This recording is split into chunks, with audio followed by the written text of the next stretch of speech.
Hey, how's it going out there? Welcome to Ballbusters, episode 59. Drop an anchor with science. If you'd like to support this channel, there are PayPal and Patreon links in the info box below. And we should be good to go 5 by 5. How's it going out there, Ballbusters? Hey, doing well. Good to see a full panel tonight. Let's see what we got. Be here. Welcome on all the audience out there. Welcome to live Ballbusters. Good evening, Nathan Oakley, sir. Gonna wrap up this Ballbusters with the last drop and anchor at episode 59. I think this is part E. So it's been a while since we've been here. We've gone over a lot of different aspects of natural science. I like staying here, but it's going to be time to move on after this. We might drop anchor back in here in a few months. We'll see how it goes.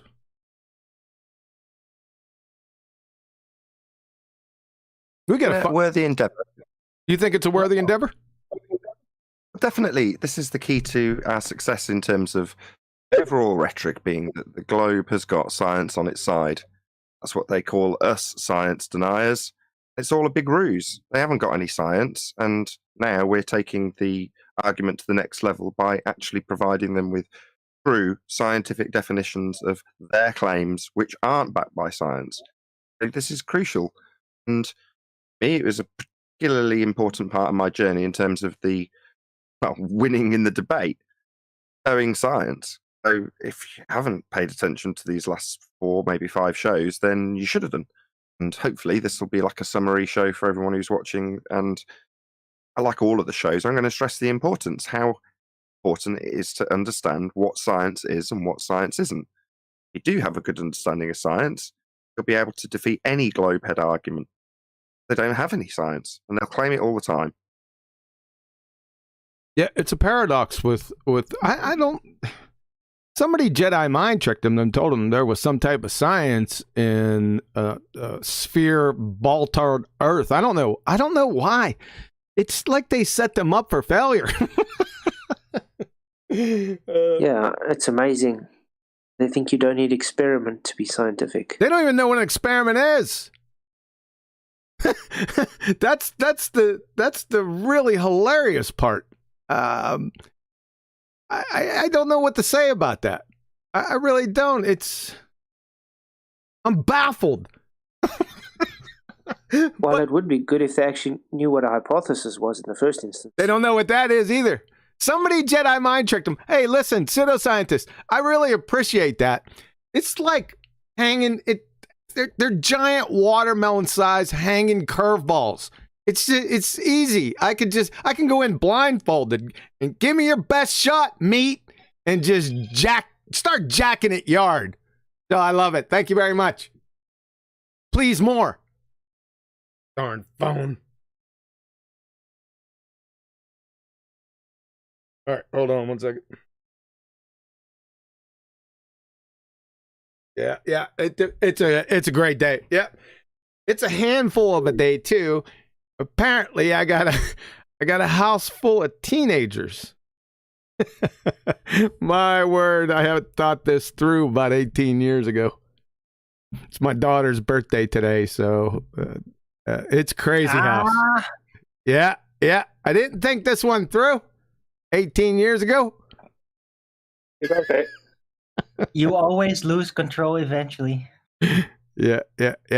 Hey, listen, thanks.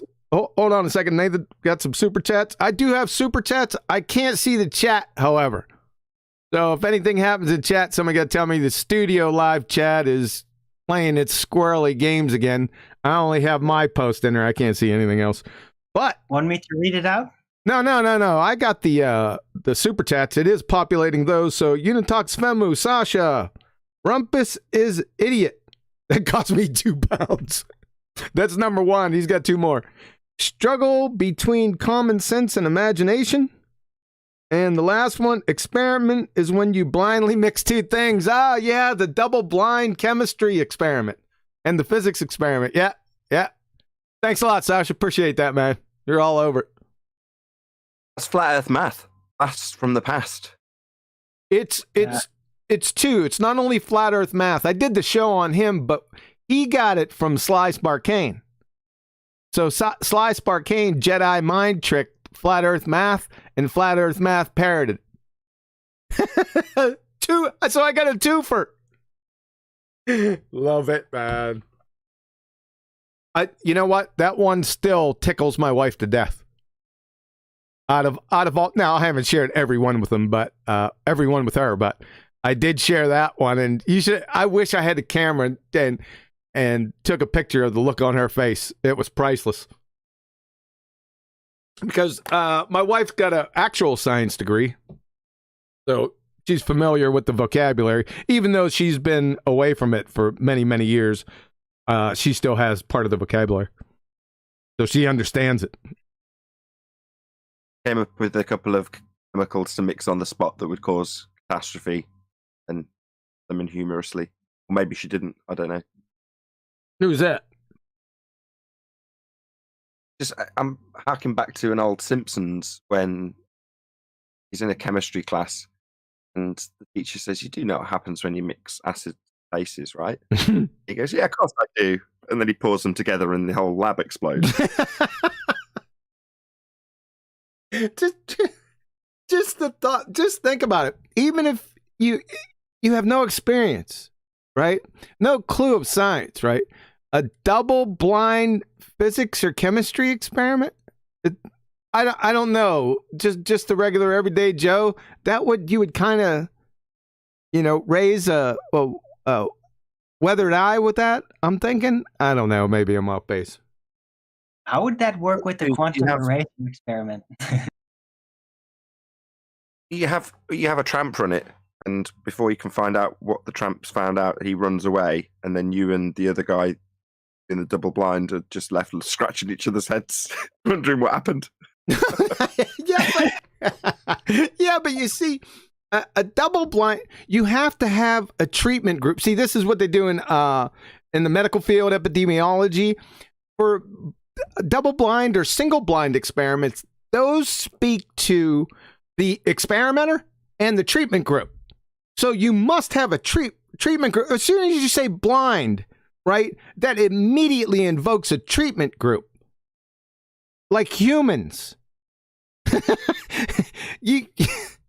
It's out of context. It's a cat. You following me with this? I am, but I want to give an example just because we used to have to do it back in the day, playing audio gear. A blind test would be you sat in front of a piece of equipment, and the person who's showing it you changes between A and B. That's a blind test. So you don't know what you're listening to. You just listen to A, then listen to B. That's a blind test. Double blind test would be where a third party comes in and sets all the equipment up on a switch box. The third person then leaves, having set it all up. Two people then come in. One sits down, the other changes what you're listening to, but neither know what's being listened to. Switch back with one, decide which one you like the sound of, go out, and then the third party verifies what they actually were. So that's a double blind test. We're way off base. That has nothing to do with the genre we're talking about. That kind of sounds like how the globe religion was started. By accident. Double blind. Like nobody knew, and they looked at it and it's like, yeah, it's this. No, that's not what it was. Yeah, it is this. It's a globe. Well, if it's treatment groups or listening tests, like comparison tests, not science either, and neither is Sly or flat Earth maths double blind out of context when claiming it to be science. Now, I'm not saying that your version of a double blind in medicine is the same as my version of a double blind in listening, but ultimately speaking, none of them are science. Exactly, you got it. Way to summarize. I was waiting for that. Yeah, you're exactly right. When I hear double blind in reference to chemistry, the first thing I thought of was a methamphetamine lab from the 1990s, where everyone was blowing everyone up. So that sounds like about that, isn't it? Talk later, Brian.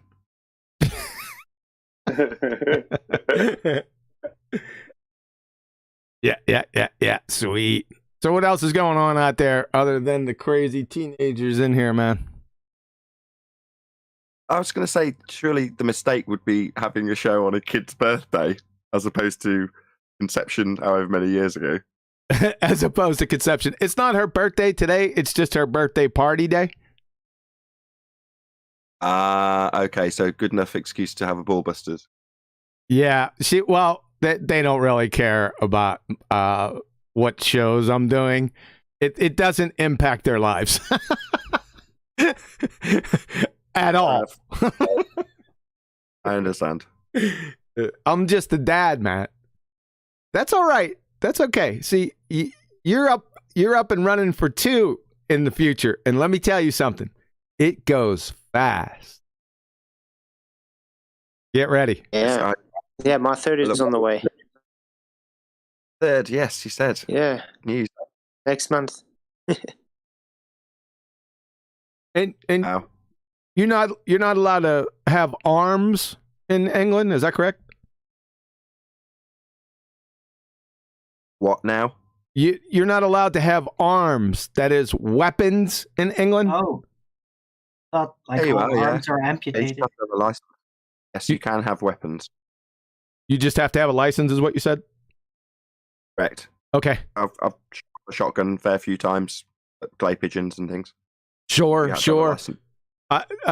You might want to purchase one and get a license, especially if they're heartbreakers. As they start to get older, you're going to need it. Oh, you need a shotgun. Oh, I see where you're going. Well, John, I've already started drawing up the contract for my daughter when she starts dating. yeah, exactly. Man. Now in Britain they don't need that, and when you actually need that, it's ready to. Yeah, you should see the ones where I've got them hovering everywhere. It's unbelievable. So I'm just saying, get ready, Nathan. I'd start getting the ammo now. Hey, what's up, Retro Bill? Thank you for the super chat. 20. Where are we?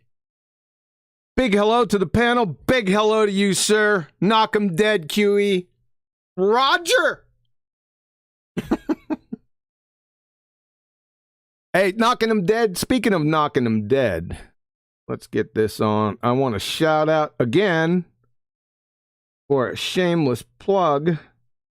Where am I at here? That's where I'm at. The Numpty clips, man. There they are. The link is in the description box for the playlist, and it's getting populated quite quickly. So just get ready down there. Just hit the playlist, and you're off and running. Get ready. Next week is it's going to be a gem. Not that the weeks after that aren't going to be, but we got some good ones next week. We got. Maybe I shouldn't even give out that information. I'll tell you. I'll give this one out because what happened over there? What was it? The magic oxygen. How'd you say that? Factories in the sky. The magic oxygen factories in the sky. He's going to star on one of the Numpty clips along with his bald-tard boyfriend, Georgie, when these two bozos are going to implode the entire heliocentric spinning ball space monkey religion all by themselves together. So Rumpy and Georgie is one of them. That's all I'm giving you. Stay tuned. Nope. It's a belly laugher. Is that going to make it onto the Numpty clips also? One that's exclusively me? I'd be flattered if it did. But what do you mean exclusive? No, not the magic oxygen factories. That's not going to make it. No. Oh, well. What do you then? You know what? Let me think. You got plenty on the Numpty clips. You're all over the Numpty clip. Well, I would say a good 40% of them. Just because I said I wouldn't mirror them. No. Listen, we're getting off track here. You're already on about 40% of the Numpty clips in some way or another. You were already on one of them. The Sly Sparkane's hypothesis hopscotch. You see this one right here? This guy right here? You missed my point. What I was saying was that particular Numpty clip would just be me and Rumpus, wouldn't it? Whereas any other Numpty clip, for instance, there's the Sly Sparkane one. I'm a part of it, but it's not just me. I'm just being vain. Ignore me. Yeah, that's right. You know what? I'd have to listen to that again, because like I told you, I was on the show, but then I decided to get up and get breakfast. And when I did, Rumpus come in, right? And then you started, and then when I got back, it was already near the end, and you already went over the magic oxygen factories in the sky. I didn't even know that happened until you reran that show. What was it, last night? It hasn't run yet. It's actually, I just clipped out that little 3-minute bit. That's what I'm saying. You just clipped out that part, right? I know the show hasn't run, but that part did. And I said, wonder where he got that from. And I clicked on it and I started listening. I said, you could see me on the panel, but I wasn't there. I was making breakfast, and he come out with those magic oxygen factories. Well, you did. I was sitting here. I was in tears. Did you hear the one where he sounds like Elmer Fudd? I don't think so. Oh, that was hysterical. What did he say? He missed his R? Something? Wump? He missed his R. He said something and Nathan kept saying it. I said Elmer J. Fudd. Elmer J. Go ahead, Nathan. Sorry about that. Go ahead. I was going to say there's been a few, but they've been deeply unpopular. The more editing and work I put into them, the less popular they seem to be. My version of them clips. I know people just got used to them and they liked them at first and now don't, but I don't know. Either way, check out the 3 clips that I did over the last couple of days. I put a lot of work into them and they're very good. I thought they were good. Go watch them. They're out there. The magic oxygen factories in the sky is classic. I'll have to reevaluate that one. I'll listen to that one this evening again, but you had me in tears. That was hilarious. You took him right where he wanted to go. Right to the woodshed. I'll say again, it's one of those that, go ahead. Over time, your numpty clips, basically because, and I'll compliment you highly here, you're better than I am. So you can, don't get me wrong, they're not all you, but often when they are, they're very concise. They're always 10 minutes or less, some of them more, but you know what I mean? They're generally very short. In other words, you can get it to the point where it can be trimmed out and be a numpty clip with a conclusion fairly quickly. Well, over the course of the debate, maybe 4 years, it's gone from, if I was to trim out a clip, it would be a 50-minute clip. Right. Be going through the whys and wherefores of everything. Whereas now, after that amount of time debating it, it's got to the point where now I can produce maybe a 5 to 8 minute clip that has a concise point where a fundy comes in, asserts his nonsense, it gets battled about, then it gets pulled apart, then you can roll the outro. Well, that's what people want, right? About 5 minutes, maybe 10. And back in the day, I just couldn't do it. I couldn't produce a 10-minute video. Coriolis was the worst of all. It would be a 2-hour clip. Yeah. Yeah, well, it depends on them. Also, when they start talking, it depends on a lot of things, right? Because the audio quality, because people are always over talking each other, I can't use that, right? That's why I tell people, and I know it's hard, I'm guilty of the same thing myself. I tend to jet in when I shouldn't, when I just should let them talk. And you did it yesterday because Rumpus was saying something like, you said, where does the oxygen come from? And you kept on repeating it, right? And he was screwed, right? I'm sitting there laughing. He's screwed, but he did say that it was created millions and then you cut him off. You see, you should have let him go. It would have ended the sentence millions of years ago, because then he did go on to say it's always been here. Yes. Yeah. Yeah, but I'm guilty. I can't blame him. He's saying, go ahead. His claim, so just for your audience and mine when I remember it, this show, we're talking about the assertion that why does steam go up?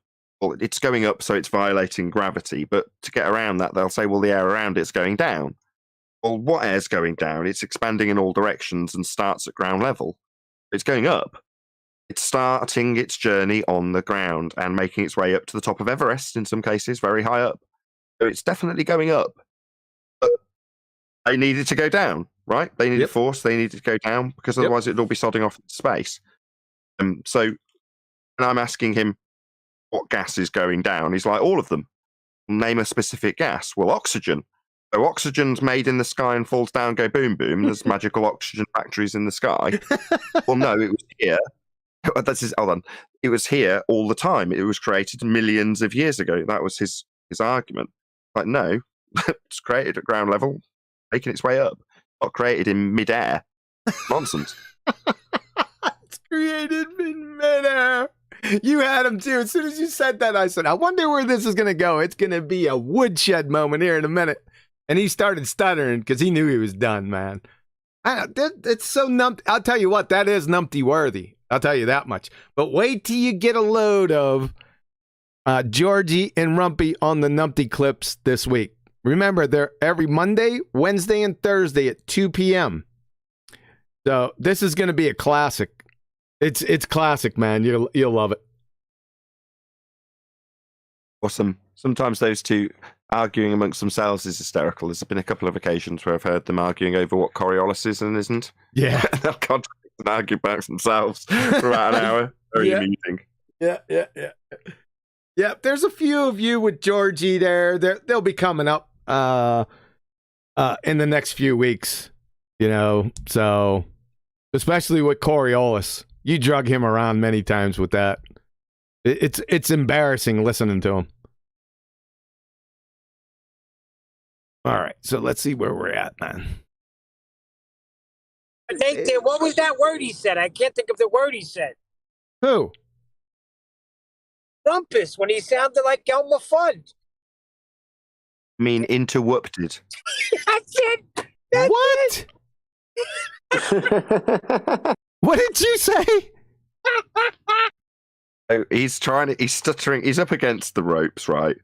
And I'm asking him about gas going down, go boom, boom. And all he can do is try and get it away from the actual topic like he does by claiming I'm interrupting him. Right. I haven't got to say a full sentence yet. Things like that. But he's so riled up and flooded that he says, "You're interrupting me." You're into oh yeah. I got you now. Yeah, interrupting. And I said, he's Elmer J. Fudd. You gotta clip that one out. And he also said if you could go back and get the one where share your screen. So that lines right up with it. Share your screen, Wumpus. Stop interrupting me. You're wampusing me. You're wampusing me. You're wampusing. I was literally laughing for 10 minutes straight. I had to go on mute. I missed. When was that? It was this week. It was one of the shows. I've been looking for it, but I can't find it. Yeah, you gotta find it. Less than 24 hours ago. I like it. No, slightly more than 24 hours ago. Yeah, too funny, man. Yeah, you get him. You always get him quickly up against the ropes. Every single time. Yeah, Rumpus versus Nathan is an item. There's a reason for that, and it's not because I get him up against the ropes quickly. Like, sounds like I'm getting undue credit. The reason it happens fast is because they have to beg the question quickly. The dirty detail, the secret they don't want to let into the argument, or they want to have tacit acceptance from their opponent immediately, they'll drop in straight away, first breath. And normally it's got to stop them immediately. So while I'm saying, oh, the interruptions and the fundy muting, yeah, there is a point where I have to do that and have to do it with justifiable reasoning. In other words, I've got to be on my guard to say, well, no, you're doing that. You're fundy muting me. Well, it's like, no, because you've now begged the question, the rest of whatever you say, just hyperbole. Because you've laid down the premise that you're trying to prove initially as a statement of fact. And now you're babbling on about nonsense. If I don't stop them at that point, by the time they've finished their statement, everyone's forgotten about the bit they begged the question of early on. Yep. That's why it happens quickly. Yeah, but Nathan, you don't miss it, man. That happened so fast that you did not miss it. Into what? So did you stop? Did you stop and say? Did you question him when he said it? I said it over and over again. Are you interrupting me?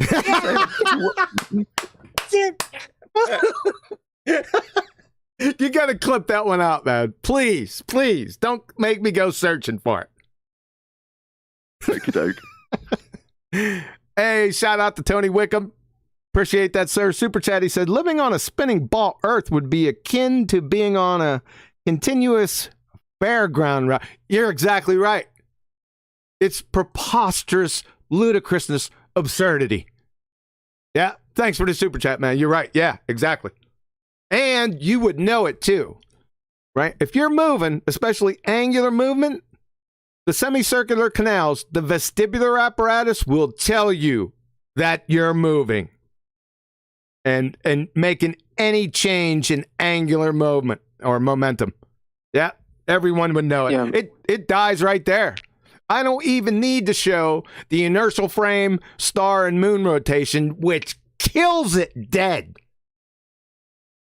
Dead. Right. I mean, The you inner can- immediately tells you if there's some kind of acceleration happening, whether it's angular or linear.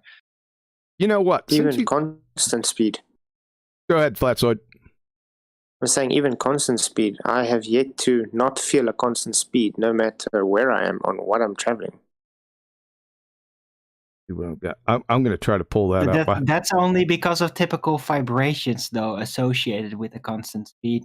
If you would wake up in a perfectly frictionless, steady motion, like a hover train or whatever, and you literally did not know that you're on that, it might take a while before you figure it out, right? But acceleration of any type, angular or straight lined, you will know immediately. Your inner ear will immediately adapt. Yeah, Can I I give would some agree. props? So, this way. Borealis I've often described as a tightrope, a teetering tightrope, a dangerous pit that you're going to fall into if you get it wrong. What we're actually talking about, though, is us justifying why we're, when standing still, actually moving at ridiculous speeds. And we're having to defend the fact that when motionless, we're motionless. We're having to fight against the idea that you're moving at great speed when motionless. And when you break it down like that, isn't it ludicrous that we should even have to fight this argument? In many contexts, I've described this argument as the most brutal, vicious, long-winded argument you can have on this subject. And yet Yeah. we're proving that we're not moving when we're not moving. Yeah. But you love it. You are the Coriolis effect king. I tend to stay away from that argument now, even though I pushed it really hard for the past 3.5, 4 years. I tend to stay away from it because it gets too convoluted too quickly. You love it, and I don't blame you for it, but I solve it quickly with the semicircular canals and the vestibular apparatus, not taking anything away from what you just said. I understand what you're saying. We're trying to disprove it moving when it's not moving at all. I got it. But especially new people, if you really want to drive the point home, right? It's the vestibular apparatus and the semicircular canals. If they just look it up, they'll figure it out. If anyone's taken an A&P course, they know exactly what I'm talking about, right? But the inertial frame, moon and star rotation, it's a death blow. It's quick. I'm going to run it now. There's no sound to it. So if you guys are going to watch it, you can watch it on the live stream here. So I'm going to cut over to it. This is a 25-second time lapse. It kills the rotation dead because we got a drone in the inertial reference frame hovering, and it's got his eye on the moon and a bunch of stars. Now, I don't know if that's going to come across YouTube all that well, but there's stars at 6:30, 7:30, 8, 9, 4:30, 3, 2 o'clock, and the moon is all moving. Check this out, guys. Here we go. So here we go, 25-minute time lapse. Inertial reference frame that this drone is hovering in. And what's moving? Yeah, the moon, the stars over here, here, here, here, and here. They're all moving at the same rate also. So no parallax. That's a side point. Right? Let me play it again. This should not happen on a spinning ball space monkey religion. This is impossible, folks. That's it. It's over. Nothing you can say about it. It's done. Say goodnight. Too funny. That's all it is, baby. There you go. That's all she wrote. I could stop right there. The prosecution rests. There's nothing they could do. Nothing. Gotta love that. Yeah, that's why they were so against me when I showed the balloon hovering in one place. When I was watching the sun move across the screen. These days, I just had a discussion over at 24/7 Discord about air and why it can't move in lockstep. So now if somebody brings up Coriolis and then gets selective with it and gets all weird, I just like to remind them, like, yeah, air doesn't actually move in lockstep with any kind of rotatory situation. And you could, if you wanted to, demonstrate this to yourself with like a enclosed donut like setup that rotating and then gas within it, it's not going to move perfectly lockstep with the rotation. Dude, that's one of the dumbest. I mean, there's some stupid arguments out there that the ballers have. Ballers, you need to drop that lockstep movement of gases with a rotating solid, because that is so stupid on many levels. A incoherent second grader, when they walk outside, can disprove your entire framework. It's stupid on so many levels. Gases aren't attached to themselves to begin with. So they're moving in all different directions anyway. How can gas molecules be moving in all different vectors and be moving at one vector all at the same time?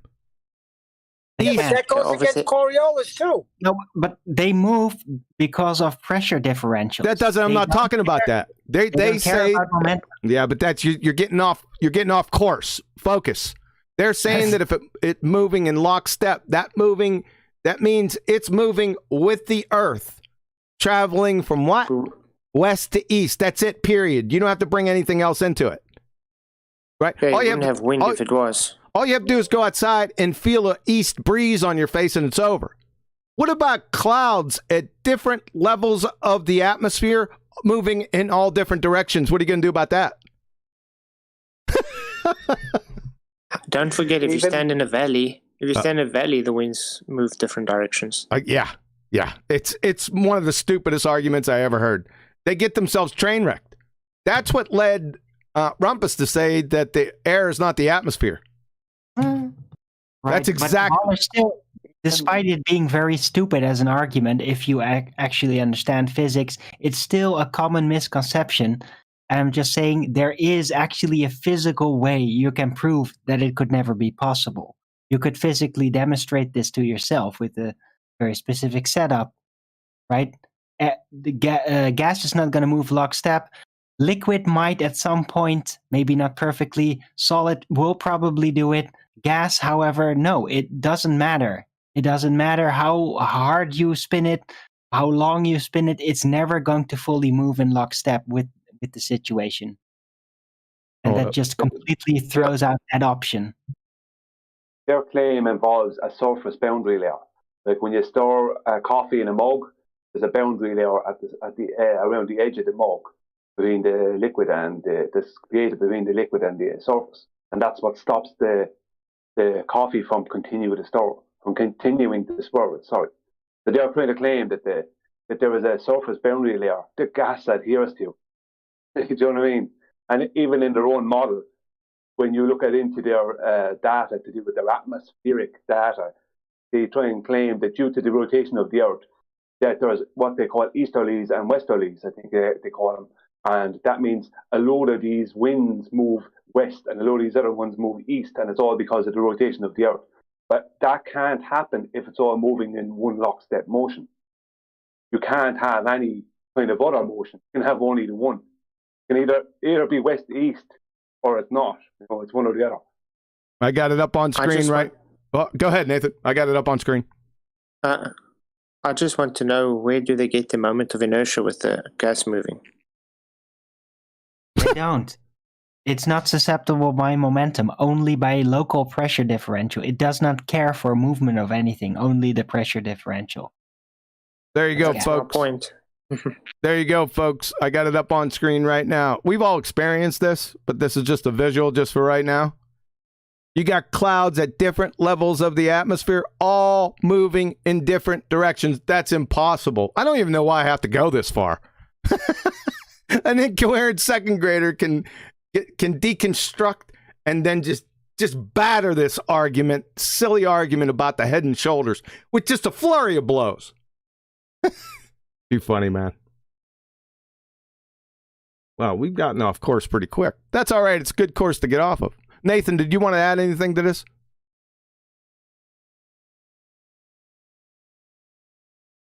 Nathan is on deafen. I didn't think so. Maybe he's watching a video. All right, let's get off of this. And back up to that.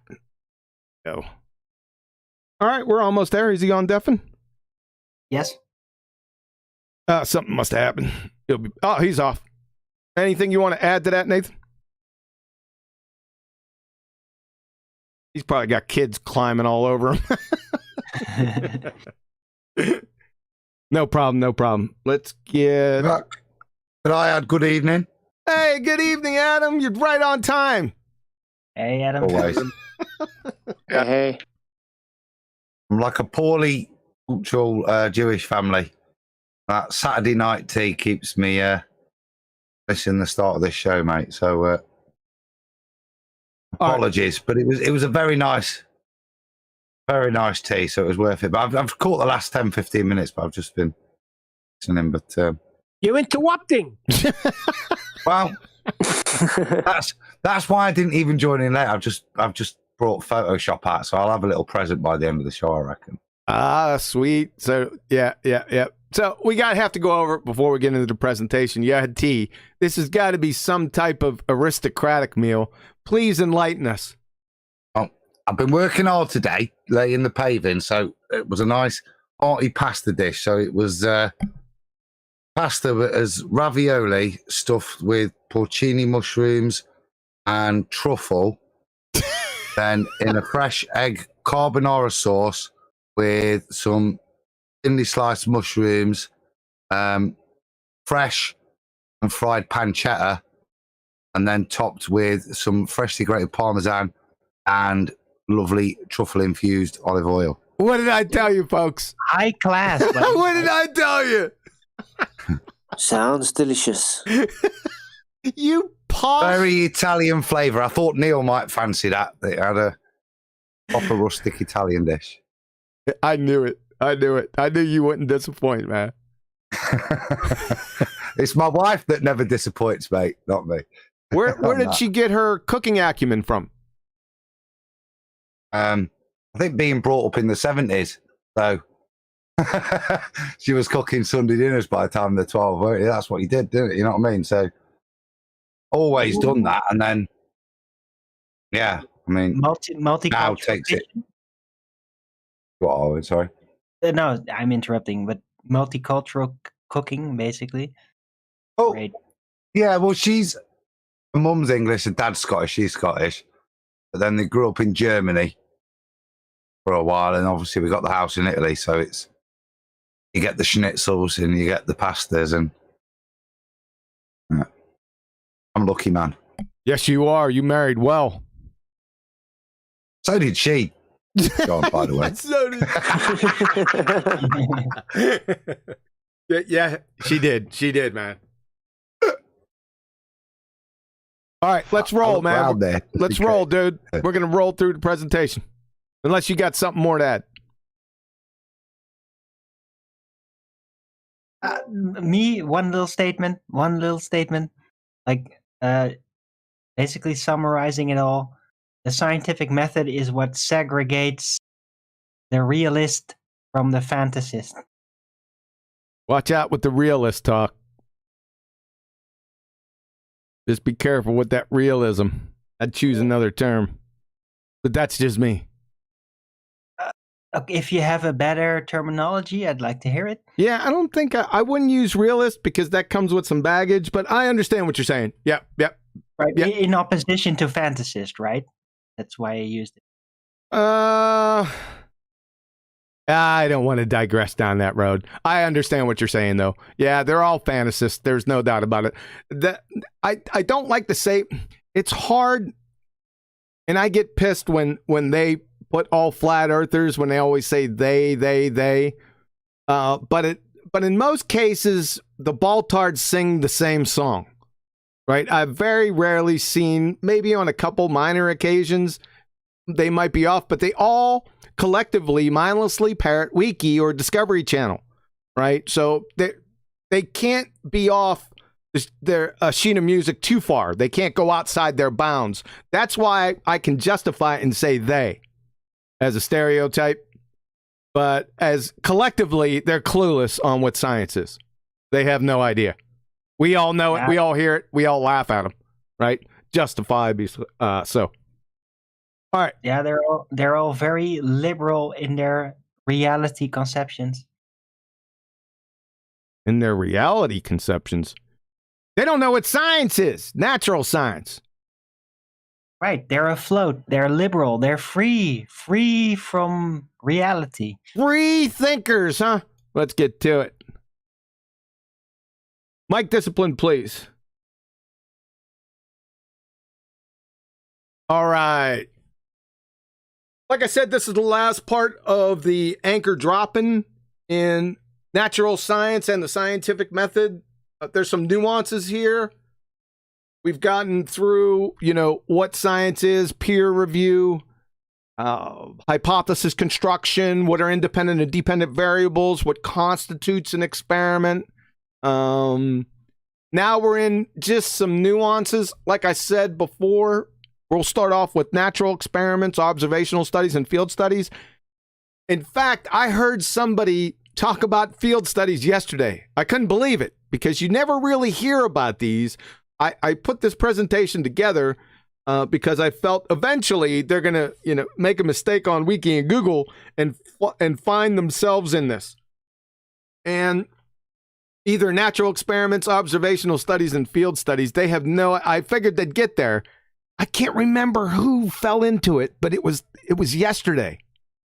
It's not important, but they brought up natural experiments, all category error completely. I think it was natural experiments with Venus, the radius of Venus. I'm sitting there, what on earth are you talking about?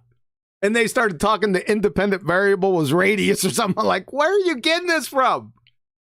But anyway, yeah, we're going to see how much of a natural experiment that is right now, because that's our first topic. So natural experiments, what is that? So from the Alma Mater Wiki, natural experiments are a different type of quasi-experiment design. That should raise a weathered eye right there, right? The quasi term. We'll get back to that. Used by researchers. It differs from person by treatment in a way that there is not a variable that is being manipulated by the experimenter. It tells you right away, right, that variable that's supposed to be manipulated they don't have is the independent variable. So, and quasi. So there's two dead giveaways. But what does quasi mean? From Oxford Dictionaries, quasi, seemingly, apparently, but not really. It's dead, so it's a not really experiment design.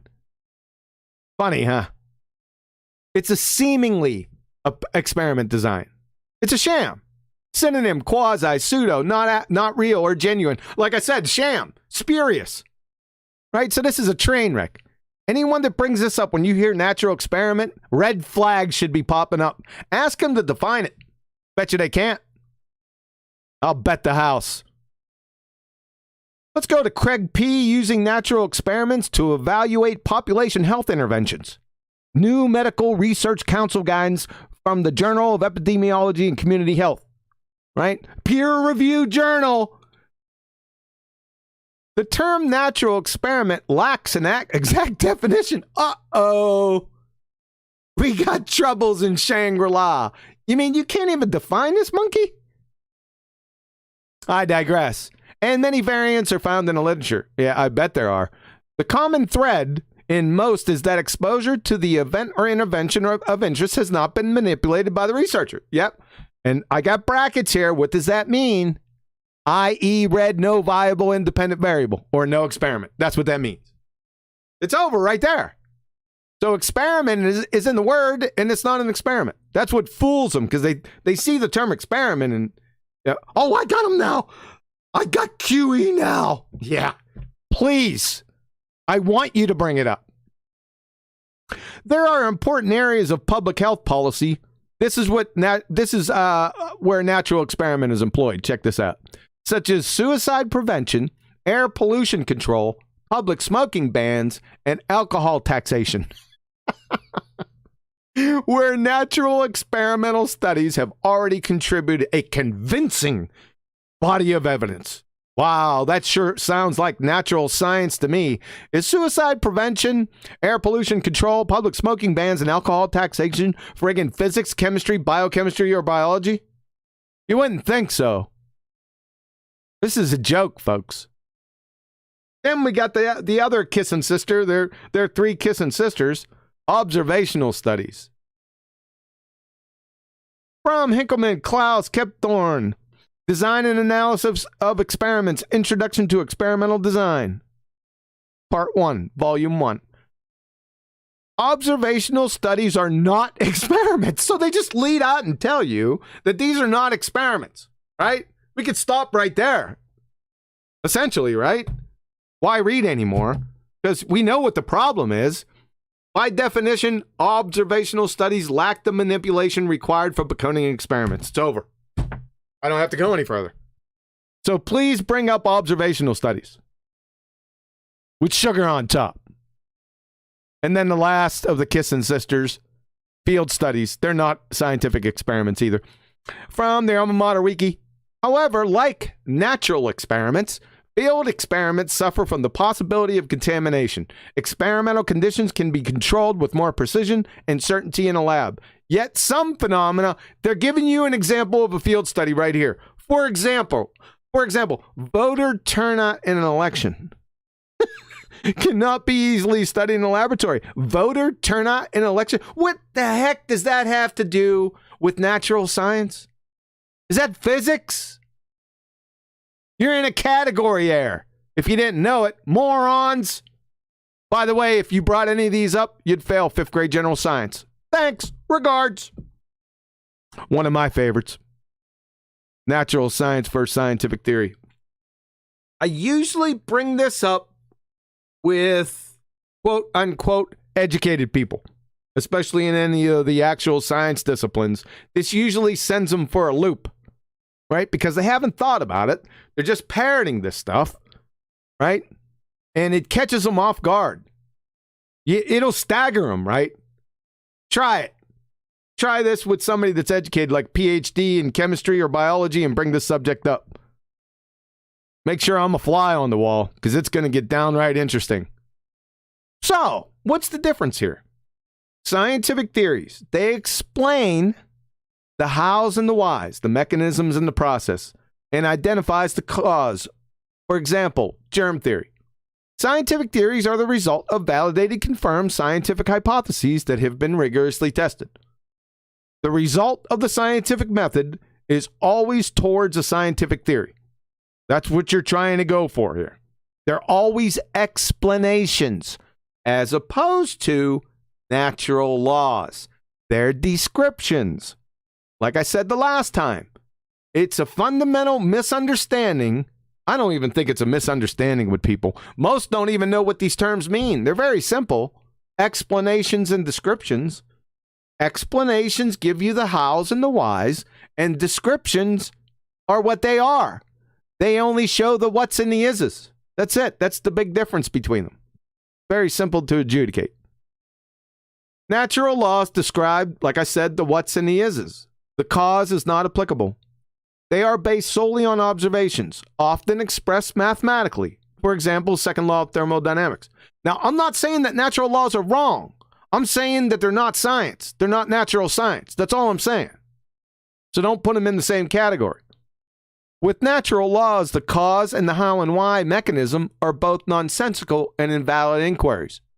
It's just an is and an are. For example, how or why does heat flow from hot to cold? Always. Well, we don't know, and we'll never know. All we know every single time, it just does and is. Therefore, natural law. That's why they're called the laws of thermodynamics and not the theories of thermodynamics. Get it? Let me say that again. That's why they're called the laws of thermodynamics and not the theories of thermodynamics. Why? Well, they can't go through the scientific method to become a theory. That's why. Very simple. That's the demarcation line. Natural laws never become scientific theories or vice versa. Each are domain specific inherently. And like I said, I forgot to do it too. I was going to redline this so you couldn't see this. What should be your next objection, challenge, or inquiry? Right? What makes the laws of physics scientific? That should be the next follow-on question immediately, right? Well, natural laws, they call them the laws of physics, are not scientific. So how can they be the laws of physics? Because physics is supposed to be science to follow the scientific method, but natural laws don't follow the scientific method. See it? It's just a linguistic game. Natural laws, they're merely descriptions. Their laws of physics are the same. They're just calling them that. They're the same thing, natural laws. They're just descriptions, like I said, often expressed mathematically, of plain old observations of nature. However, the scientific method is employed to elucidate and explain cause and effect. We all know this. We already went over like 6 times in the last month and a half. Cause and effect. Cause and effect. That's all the scientific method deals with. The hows and whys, they don't describe, they just describe. Or the whys and hows, not describe the what's and the is's. Sorry about that. Cause and effect is purely hows and whys, inherently. Descriptions, the what's and is's, that's not science. How can that be natural science? What are you going to experiment on something to find out what it is? Doesn't even make sense. Natural laws only breach the first step of the scientific method. Observe a phenomena, natural phenomena. You can't formulate a scientific hypothesis because a viable cause doesn't exist. It's forever illusory. Oh, and by the way, just because they're called a law is called a law doesn't make them a natural law. Be careful about that. There's some laws out there that ain't actual natural laws that are called laws of physics. Be careful. One is gravity. There's many other ones, though. Just be careful with that. So let's go to the subject matter expert on this topic, Max Tegmark. He's a professor of physics at MIT. We humans have gradually discovered many additional recurring shapes and patterns in nature, involving not only motion and gravity, but also areas as disparate as electricity, magnetism, light, heat, chemistry, radioactivity, and subatomic particles. These patterns are summarized by what we call our laws of physics. So they're patterns? What are you, pattern recognition guys? Again, from Tegmark. When we look at reality through the equations of physics, what? That's non sequitur, isn't it? How can you look at reality, physical reality, through an abstraction? Equation of physics doesn't make sense. But I digress. We find that they describe, like I said before, patterns and regularities. Therefore, the laws of physics are mathematical, that is, descriptions of mere observations of the laws of nature. That's what they are.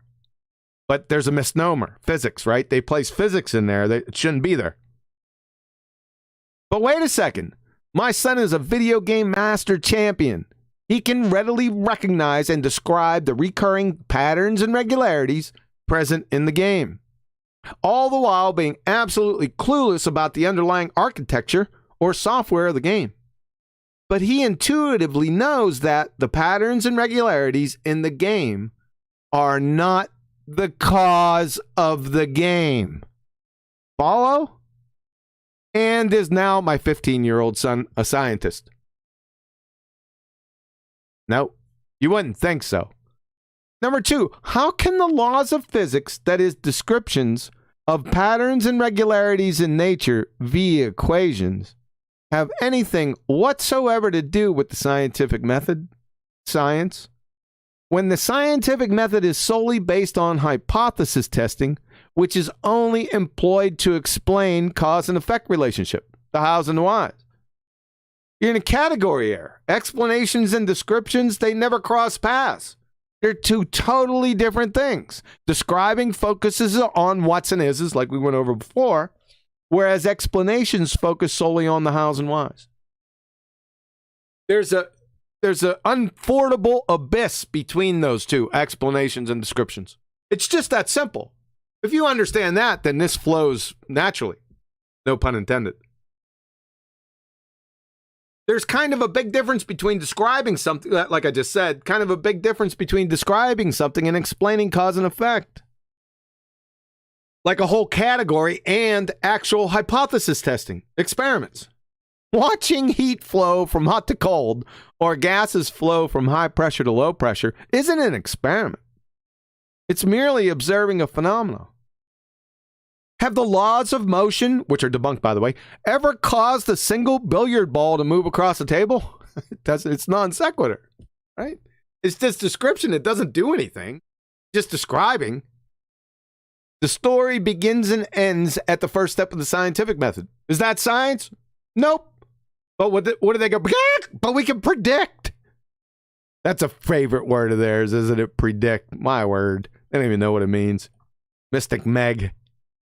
So, after observing heat flow from hot to cold a few billion times, that's the second law of thermodynamics, without fail, you scientifically predict, and genuflect, that if I set my scalding hot cup of coffee on the table for 20 minutes, it's going to get cooler?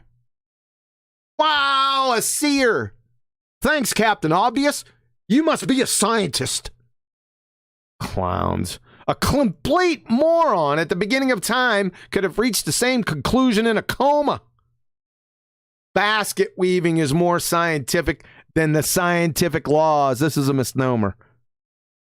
They just throw the term scientific in front of the word law by mere fiat. That's all they do, without any warrant whatsoever. It's a turkey squirrel scenario. I could just start putting words together, right? That doesn't make any sense. But they need it for their veracity, for their fairy tales. We'll get to that in a moment. Then what do they do? In fact, we're going to get to it right now. Then what do they do?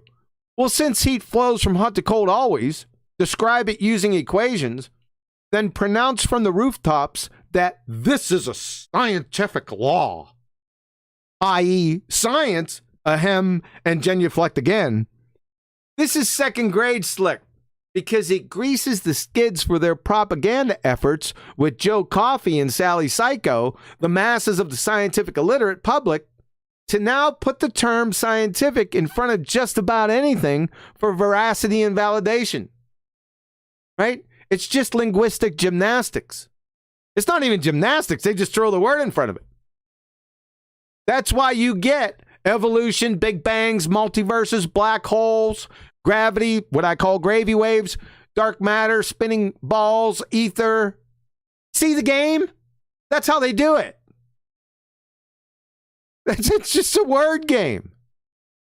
In conclusion, file 13, the term scientific with law, as a belly laugher, it's incoherent, it doesn't fit. Like I said, it's a category error. What they are simply are just natural laws. That's it.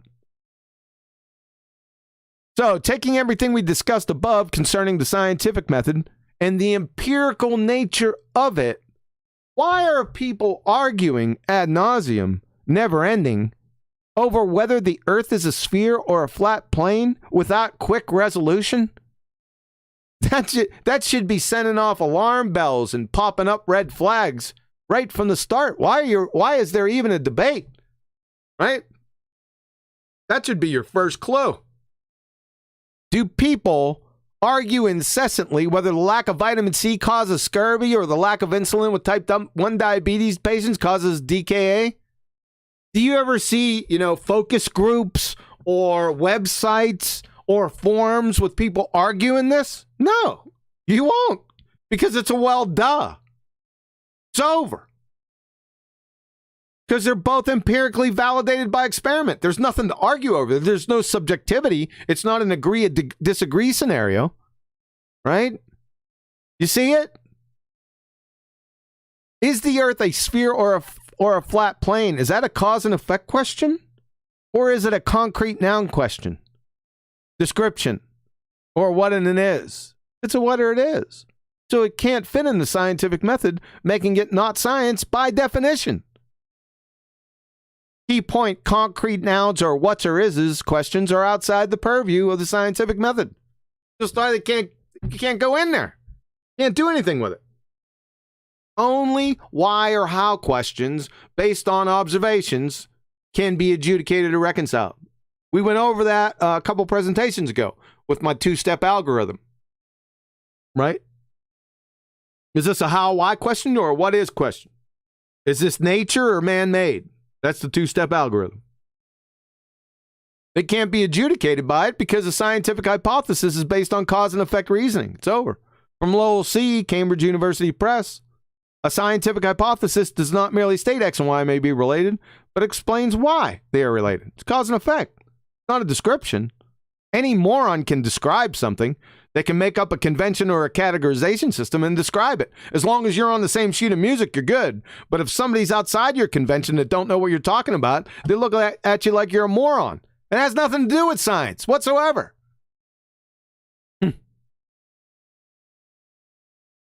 If it's a what's it or what is, you have no viable X, so you have no Y.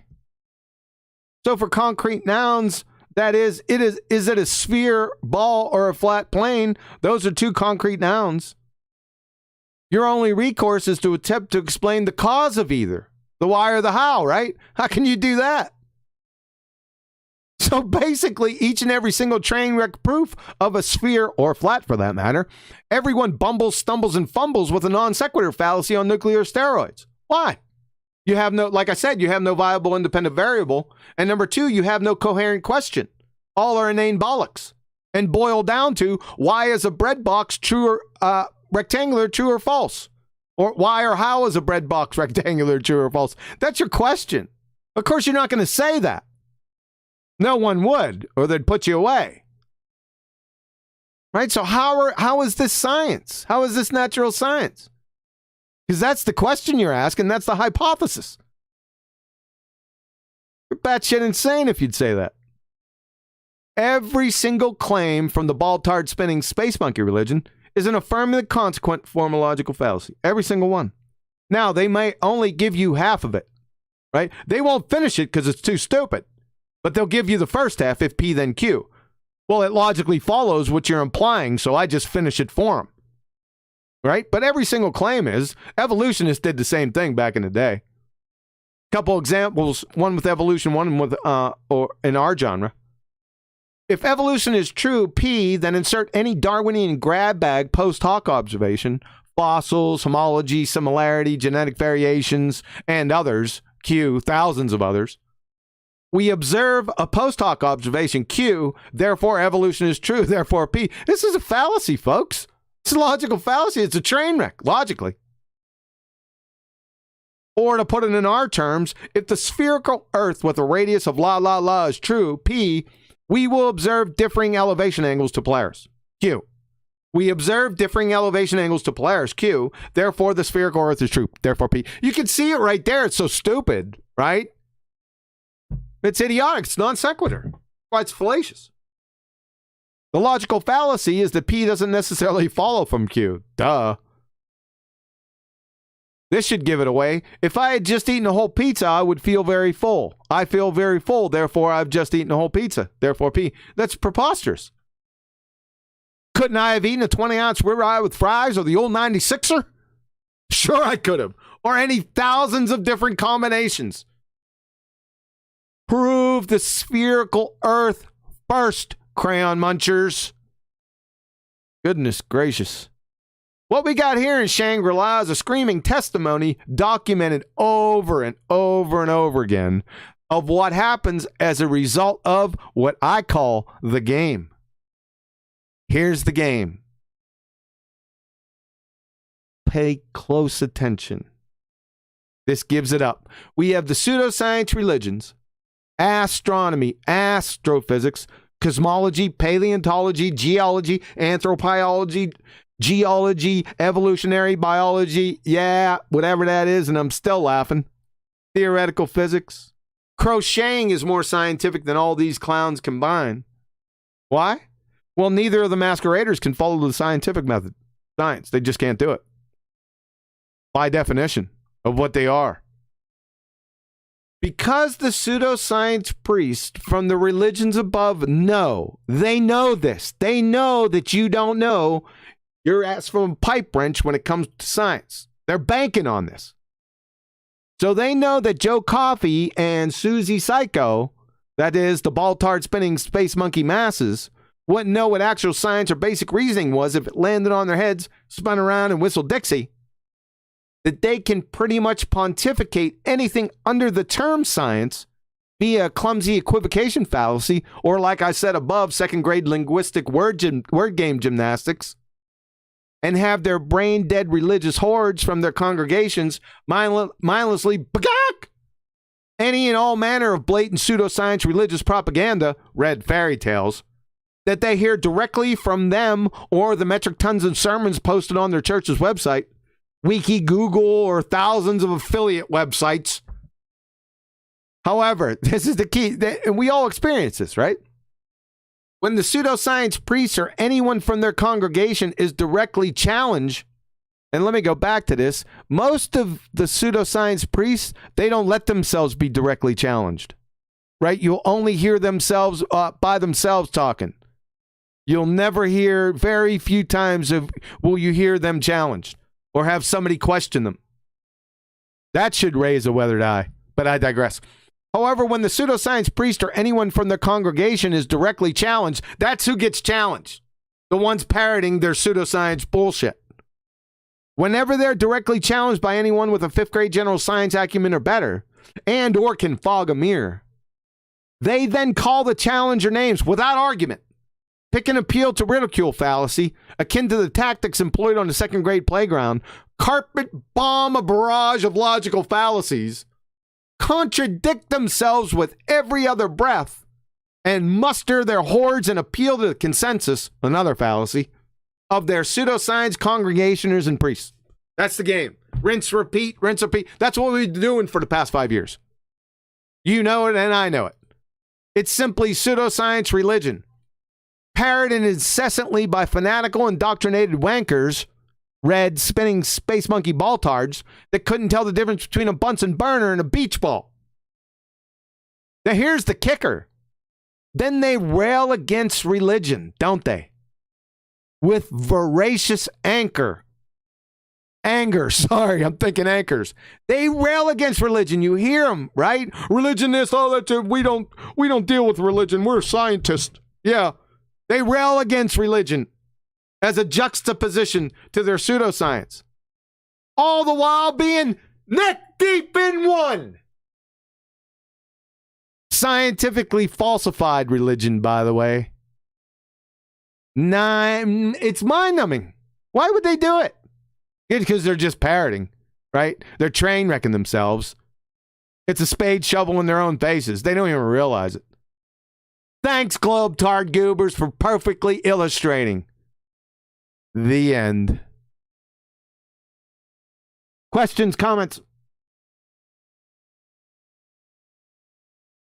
I was going to launch into a question about, humorously, time being the independent variable in a natural experiment.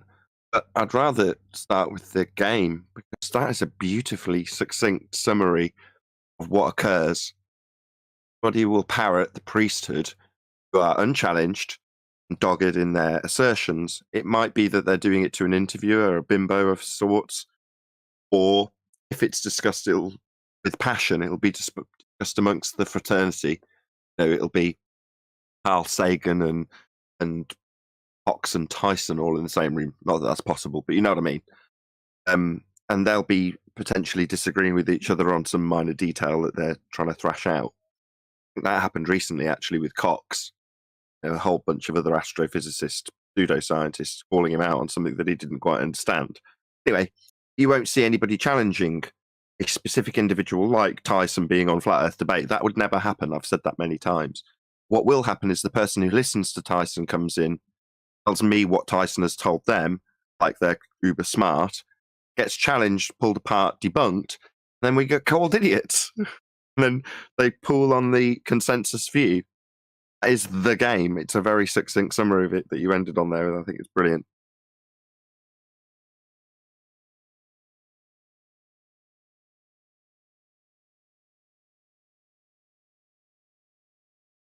Anybody else? Any comments? Yeah, I'll go next. No, you can go, Brian. That's fine. Okay, that's right. Thanks. Yeah, they give the impression that science is not what they call science, which is just pseudoscience that they pump out to the public. They give the impression that it's not an echo chamber by having these ridiculous debates amongst each other about a load of pseudoscience. Who cares who's right and wrong? Because it's all rubbish. But they give the impression to the public that these people are knowledgeable and know things, whereas they're just making up all these different stories, and then they agree on a particular story until they decide to disagree on it again and make up a new version of it. So they're not going anywhere with it. It's just a lot of make believe, and the public don't know any different, and they just go, well, these people must be the knowledgeable ones because they got maths and big words, and they speak about stuff in an astronomical type of way, with grand gestures, and all this kind of stuff, and they have these big debates. It doesn't mean anything. It's nothing to do with physics, nothing to do with the real world. Yeah, it's all just a farce. I mean, if you're just going to go and show debating things with different people to try and prove things, everybody's going to think, well, they must be doing science because they're debating it together. Me and you could have a whole debate on the colour of a unicorn's horn in Zimbabwe. In the oil. Do you know what I mean? Yeah, exactly. Who cares? Like, well, none of us can prove it. It's just a heap of nonsense. But we could debate for an hour over it and make it sound like it's a big deal. Well, if I had Professor in front of me and you had also Professor and you just had a white coat on, they would believe it's true just because we discussed it together. Yeah. I mean, but the problem is that the public don't realise that they may as well be debating on the colour of a unicorn's horn in Zimbabwe, because it's nonsense. They're debating on a heap of nonsense. What happens out in a sky vacuum? It can't be real. The basic physics shows it can't be real. But yet they're going to debate for an hour on it, between 20 of them, make a big deal out of it, up on a stage with a big, huge table, and the whole world's media is going to take this and it's going to get a couple of million views on YouTube, and there you go, science. But they're not after debating on anything. There's nothing real going on. The only thing real there is the table and chairs. Good point. Yeah, what they do is they try and use big new words, nuances that ordinary people can't really understand. Then they're going to think that these people are more intelligent, so they'll just leave it up to them and just automatically have the idea that they know what they're talking about. Exactly. It's just a front, right? Just like, hey, Nathan, did you get a chance to watch the late night with Smoking DeGrasse? No, not as yet. I'm sorry. That's okay. It's not that long. It's only like 10 minutes or so. Not even that. I had just got done with working on, I don't even know what I was working on. It doesn't matter anyway. But it was late night, and I sat down, turned the TV on. I wanted to just watch some TV before I went to bed. And it was the late night show. It's James Corden. Is that how it is? How it pronounced Corden or something like that? Pops on. And there's Neil deGrasse, Smoking DeGrasse Tyson in my face, talking. In the first 3 seconds, it was flat Earth. I couldn't believe it. I was like shocked. And the whole gist of what he was talking about was that people like flat earthers, science deniers. That's where he was going with this. That because they deny science, that they should give up all of their cell phones, all of their technology. I'm sitting there. Are you friggin' pretender clown bozo? Right? But you got millions of people looking at this, and they're Joe Coffees and Betty Breadmakers and Sally Psychos out there that don't, just like I said with the game, they don't know what science is. When they see his face, they think, oh, that's science. He knows what he's talking about. Go ahead and take everything off those flat earthers. They're science illiterate. You see the game? Yep. Yep. Indeed. It's pathetic. It's weak. He's not even coming up with a clever magic trick. He's not flashing his waistcoat and talking about a beach ball that you can't see the curve of. Yep. And implying you should reify the horizon into a sphere edge. Actually, Brian, that reminds me, when you were about things that don't exist that you could argue about all day, nothing's real but the chair. That's recently come to a head with the geometric horizon now, hasn't it? We're arguing all day long about how close to a non-existent horizon the horizon we see is. Like, what is this nonsense? Yeah. It doesn't exist. Earth curve doesn't exist. Who are you to dispute Neil deGrasse Tyson's logic? He's been on TV flying around in a spaceship, describing the universe and its origins. Who are you to criticize him? Somebody with a science acumen? How about that? The thing is, Arwin, you shouldn't have to have a science acumen to be able to challenge Neil deGrasse Tyson. And I'm not saying that because I don't have a science acumen. I've got a basic science acumen. No, no, you don't. You don't have a point big... is that Go ahead, finish up. My point is that anybody should be capable of challenging Neil deGrasse Tyson at any level for any reason. Shouldn't descend into ridicule. Regardless of what he's punting, it doesn't matter if it's necessary heliocentrism or anything else. Every man be able to challenge on authority, not feel that they should be ridiculed for it. Obviously, if they're wrong, they'll get corrected. Nobody should feel that they're above approach. When I say man, I mean people. Okay. But it's a little difficult, though, when over decades you've been confronted with a man that's being appointed to tell you how it is, and he's actually on TV just casually explaining how the universe works while he's flying around in a CGI spaceship in the universe, also CGI. So, yeah, that impresses a lot of people. It's tough I actually watched... Oh, yeah. Sorry. There you go. Sorry, I thought you were finished. I actually watched that Neil deGrasse thing the first night that John Yu posted it, and I meant to actually message you. Well, not message you directly, just in the chat. That what he says about the current situation in the world. He says it has given us the gift of time. Did you catch on to that one? The gift of time. Oh, yeah, I did. Yes. Yep. Yeah, he made a little analogy with space and time to justify Einstein's space. It was pretty funny now that you say that. I only listened to it once, but you triggered that memory. I'm going to go back and listen to it. It was pretty darn funny. I'll have to say that.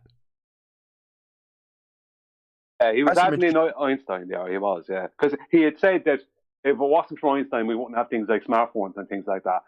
And then he started giving the whole theory of general relativity and space-time some credibility by adding it into the current situation in the world. No, he justified the general theory of relativity by showing up at a restaurant, place and time. That's how he did it. It was ridiculous. Go ahead. No, I just agree with you. I would think. Mm. A magician. The guy's a magician. He's an entertainer, and you can call him. Is he an astronomer? Is that what he classes himself, or an astrophysicist? He's got a PhD in astrophysics. He's an astrophysicist. Yep. He's pointing at the sky and giving you stories. That's a magician. I agree. He's a joke, but the point is, like I said, with the I could safely say billions of Joe Coffeys and Sally Psychos out there with no science acumen whatsoever. That's where they get their science education from. So they're science educators, quote unquote, like Mick West. And in fact, Smoking Degrassi was talking about the problem with science is a lack of marketing. That was one of his main themes, other than to sneer and laugh at the science deniers, right? You tried to play that old game. And Translate that. Saying that the problem with science is a lack of marketing. Mm-hmm. Let's make the correction before I translate it, actually. The correction is no problem with science. It's an empirical method. It couldn't be any better. Empirical. There's no problem with science. Right? To translate what he's actually saying, problem with my brand of pseudoscience just so stories is they need to be continually marketed so that people believe them. Yes. Or if the marketing was better, I wouldn't have to work as hard. Yes. Telling you constantly that. Yes, you got it. Yep. You're right on point. Well, enough about Neil smoking Degrassi Tyson. We all know he's a pretender clown. You will never see him up against anyone debating any topic. It won't happen. That should raise a weathered eye right quick. If anyone's out there, any of the Joe Coffees and Betty Breadmakers, not the Sally Psychos, if you're out there, no science acumen, that should be a dead giveaway. Because you'll never speak to him. Go ahead. It will occasionally roll out a pretender high priest, like Captain Walker. What's his name? Bill Nye, science guy. Oh yeah, he's a numpty. Yeah, but they'll throw him into the ring with people occasionally. I've seen him grilled and get quite angry, being challenged on certain aspects of heliocentrism. So, but he's not an astrophysicist, right? Right, exactly. Yes, he doesn't have any science degree whatsoever. I think his degree, if I'm not mistaken, is undergrad engineering. I could be mistaken. I know he doesn't have a natural science degree. Yeah, and he's the one that gives lectures to the kids in schools. Everyone knows him from going up through the education system, right? My daughter, my son, they know him. How can you have somebody speaking on science when he doesn't even have a degree in the discipline? I don't understand that. Well, I do understand it because that we're in Shangri-La, right? And he's... You'll find the term is science communicator. Yes, science communicator. Yes. I suppose Nye's sacrificable, right? Because he can gum up the works a little bit. I've heard a couple of his statements. He just train wrecked himself.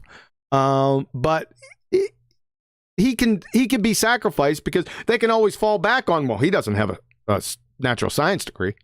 They can always fall back on that. I don't know. I don't really think they care. Really? I don't think they do. Because they just roll him out, little disheveled wheeling out of the pretender clowns. It really doesn't matter to them. They've already Go ahead. I think they do a bit. I think they do. Hence what Nathan hit on there. Hence the legal disclaimer, science communicator. They've got to be very careful not to be obvious in their lives. That doesn't stop him turning up and chatting crap, showing your boats going over the edge. But in allowing him to do that and be challenged, he has to have clearly labelled. He's not labelled astrophysicist, is he? He's given the title, chump title, science communicator, which I say is a legal disclaimer, I think, to throw him under the bus. No, it's who? Bill Nye? Yeah. Bill Nye, the science guy.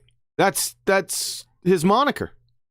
Yeah, but that's his title. If you look at it, is that he assumes isn't scientist, science communicator, and like I say, that's the legal disclaimer. It's the same as Mick West then, because Mick West. I was referring to Mick West when I said it, because that's his title. He gives himself. Mick West thinks he's a hologram. Well, that's another one, isn't it? Mick West's another good example, Nathan. Somebody that is there, but in doing so, he's not assuming this archdeaconry that Tyson has, because as soon as they've got that and their word is gospel, then they have to be taken away from any point of being challenged with their rhetoric. Like when you see Neil deGrasse, and he even gets away with the interview doing magic speed, so they'll only engage in communication where even that level of bullshittery is tolerated. And when you're talking about comets are craters on the moon. He got away with that, and that wasn't even challenged, Magic Speed. It was just smiled and nodded at as if it meant something. You've talked about the clergy, hinted at a few religious type in what you've suggested in the words you've used, right? I'm going to ask you a question with that in mind. So you said they roll him out. Well, who are they? And if he's a high priest, is the Pope the guy above him? I mean, who's rolling him out? Who's rolling who? First, let's get the who. Who's the who is the question. And no. Being rolled out, Neil deGrasse Tyson. We're talking about Neil deGrasse Tyson in this particular case. If we knew who the who were, we'd know where to be tomorrow morning, wouldn't we? Yeah. Okay. So who are they that are rolling Neil deGrasse out? Is that your question? Yeah. Because does the book stop with him? Is it the case that when you say he's the high priest, in this case, well, no, he's the Pope? No, I don't doubt for 1 second I'll be corrected on this, but I'm just putting it out there to frame the question. So is there someone rolling him out? Shouldn't it just be the case that we said, well, if the people like Neil deGrasse Tyson, and who else have we mentioned? Bill Nye, the science guy, and Mick West, the science communicator. If we were to just put them on the spot and say, well, these are the people that are deceiving the world, because beyond that, who is the person rolling them out? Don't know. I can speak to Neil deGrasse Tyson. I don't put the other two within the same framework as Neil deGrasse Tyson because he's made he's had a television series explaining the origin of life, and he gives all his nonsensical, logically fallacious train wreck fairy tales appeal to a mass audience. So I don't know exactly who's rolling him out. I couldn't identify them. All I know is they're doing it with intent and purpose. That's all I can't point those people out. They're commissioned, aren't they? So that stuff he's done is commissioned. Like whoever commissioned Prince Harry and Meghan Markle stuff, somebody for whatever reason commissions these things. Now, clearly, and all those mentioned things, it's not necessarily on logic or sense that they're commissioned, or in the case of Neil's, solid science.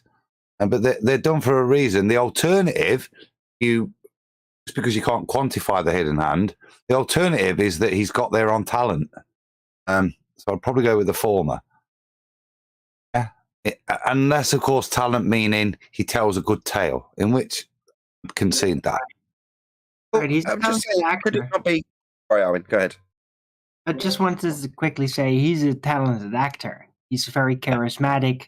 He can carry through a bullshit story without you even feeling too bitter about it afterwards. He's so likable, right? He is. Yes. He's Neil Smoking deGrasse Tyson. And I think he's been appointed by the consensus.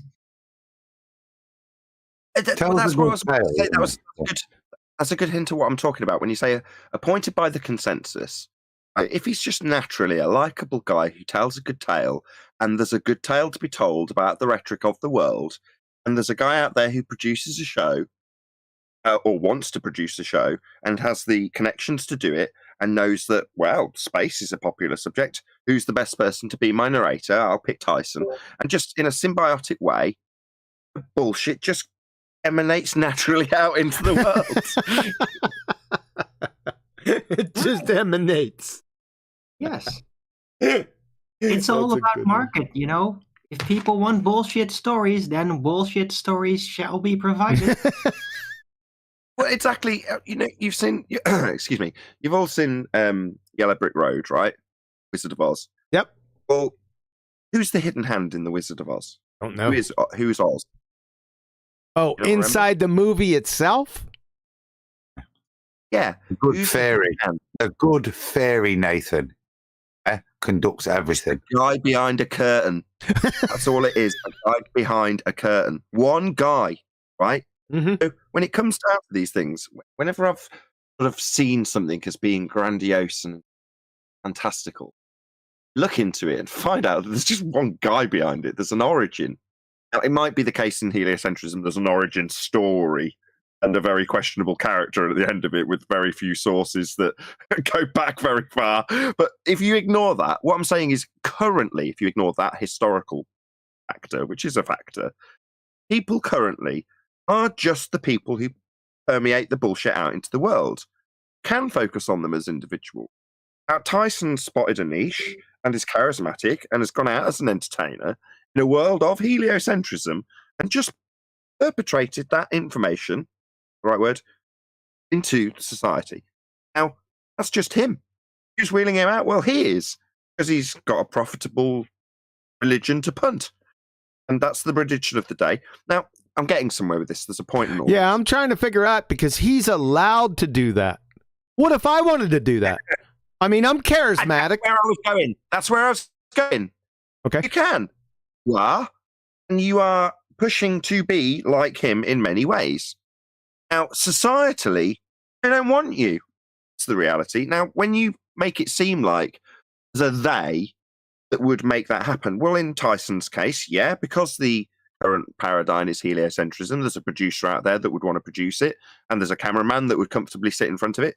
Now, because the paradigm isn't flat Earth, and if you were, I'm not saying you're not, as charismatic as Neil deGrasse Tyson, went out and approached a producer, might find a few stumbling blocks in your way. That isn't the hidden hands tapping them on the shoulder saying, "Oi, flat Earth, don't do this." That isn't the case. It's just societally, they'll go, I don't know if I like this. Tyson walks in and you go, oh, I like space. That's all it is. Could be. have a theory. I think to imply that everything, I agree with you. Not everything is part of a grandiose scheme, and it would be foolish to think that they could control that. What's important is they've got to the point where Muppets like Tyson are tolerated because they are towing the rhetoric as weak as it is with his. I use the same quote, magic speed. And this man's describing how craters are formed on the moon. You know, that's the explanation. As weak as it is, as crap as he is, he will get picked up again because he is towing the line. He's not causing problems against the mainstream, not against the establishment or whatever that hidden hand is, but against just the ratings guy that picks shows based on ratings. He doesn't want. So he'll pick him up again because he's liked. He goes on Sesame Street. He's got, you know. I don't pretend that he's not there, but I also think there's a level of maintenance outside of that. And things like making sure Smithsonian stacks all the good stuff away outside of Flat Earth. Do you know what I mean? Little bits like that maintain the narrative, stopping things that contradict the narrative. That's where I think they do get him because they've worked too hard. We've got it. That's part of the moon landings. You know, they've got to that point where it is their rhetoric is now the mainstream. So it's easier now, isn't it? But I still don't think that precludes people watching, and don't have to dive in to give Neil deGrasse a contract, if you know what I mean. It can be much more subtle over many more years than that. That's how I think they operate. I don't think we'd ever see anything.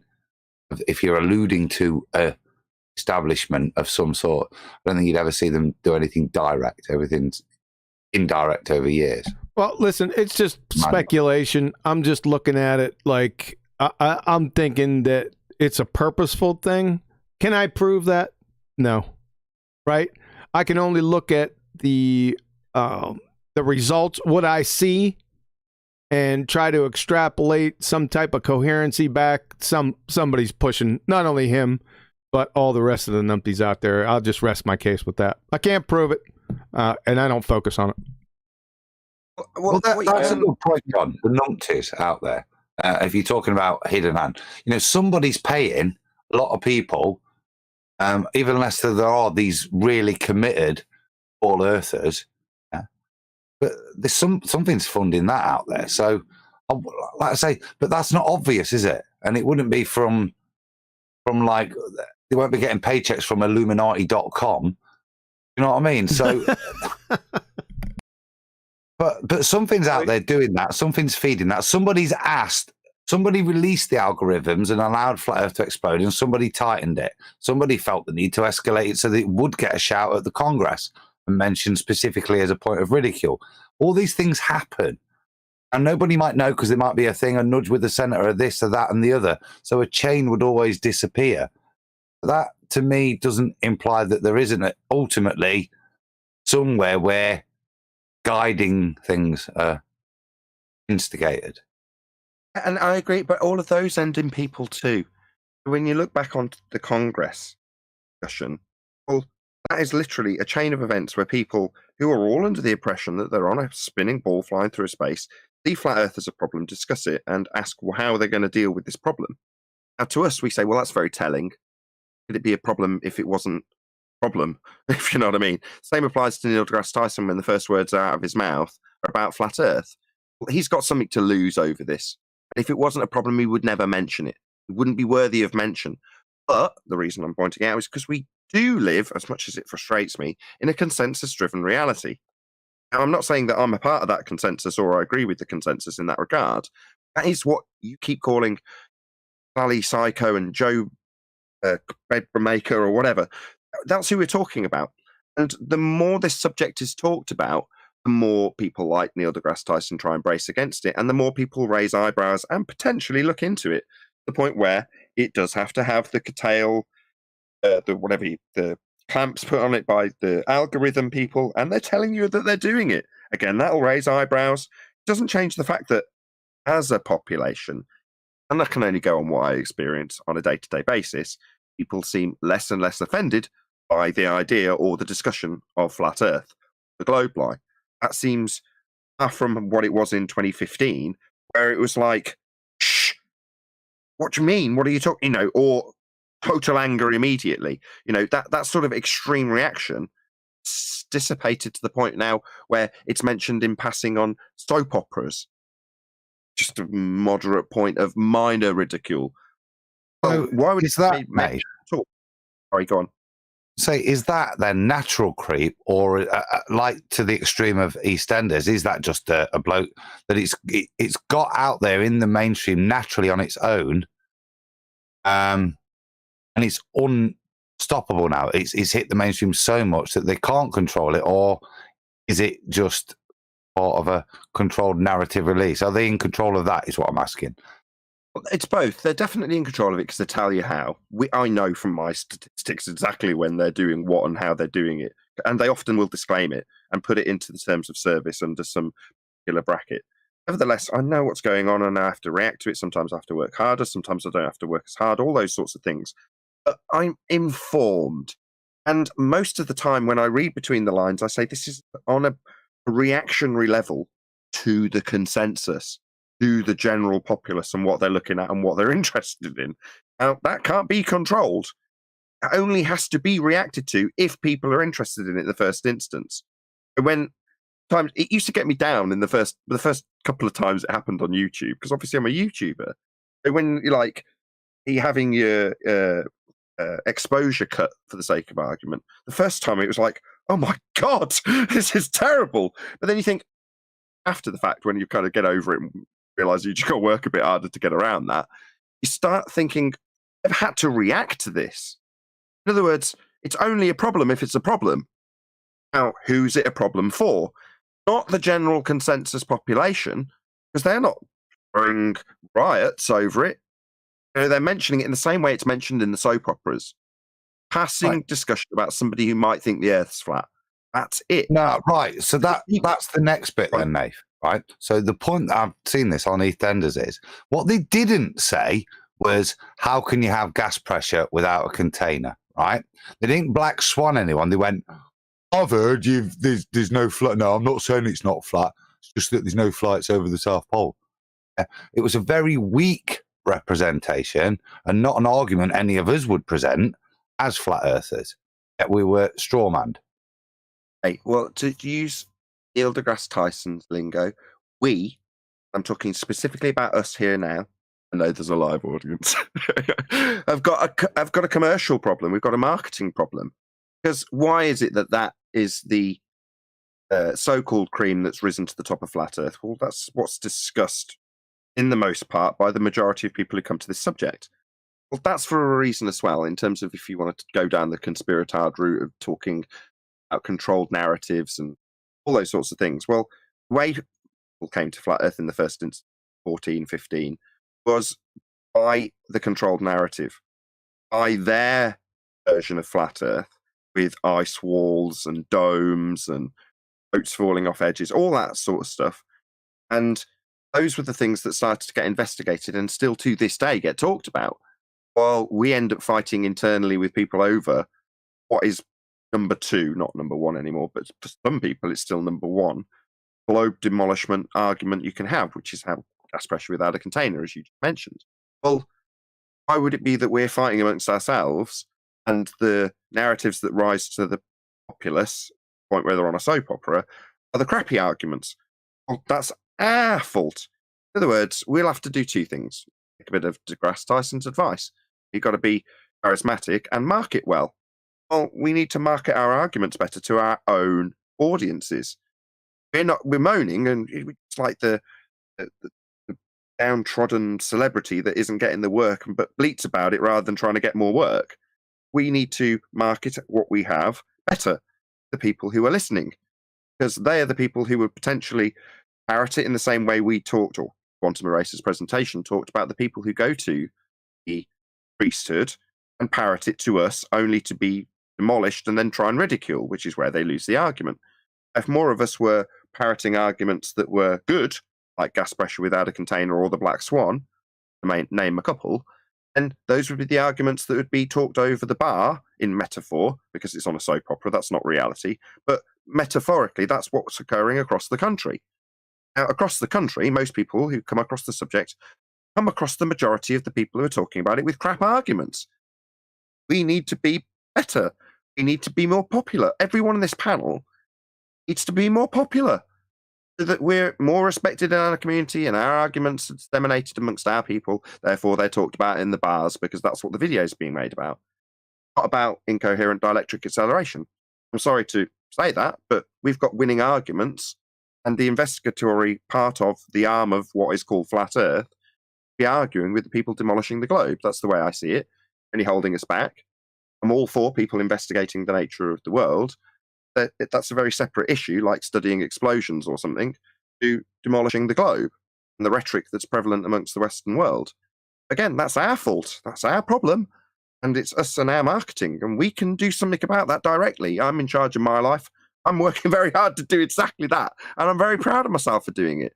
I'm not just saying that to try and get props from you guys or have any smoke blown up my ass. I'm very proud to be a flat earther. And when I put the work and effort into getting those condensed down clips that we were talking about at the beginning of the show, it's so that those arguments can be understood, heard, and repeated more in a more concise manner, and hopefully in a more entertaining manner with better visuals and sound and all the rest of the things that people care about at a subconscious level to keep them interested in watching. And then hopefully one day I'll be sat at a bar, like Adam says, and saying, well, I might not call myself a flat earther. I don't think the Earth's a sphere. Obviously, the gas we're breathing would fill the sky. Slug, slug, slug, slug, slug, slug, slug. Dun, dun, dun, dun, dun, dun, dun. I love it. I agree with you. It's sarcastic, but actually profound. We can influence what's said in the Queen Vic, and fundamentally, we already have. Look, how to deal with that, and it's like that thing. So yeah, I think let's keep going. Maybe this time next year, Pat Butcher will be mentioning the Black Swan. I don't know if she's still in it. Don't watch EastEnders. But I had to go back a few years. Right. I think. Recognising your own, I'm trying to give a motivational speech to everyone on the panel and everyone watching who understands implicitly that the Earth is obviously and observably flat. You are your own God in this regard. You're in charge of your own destiny.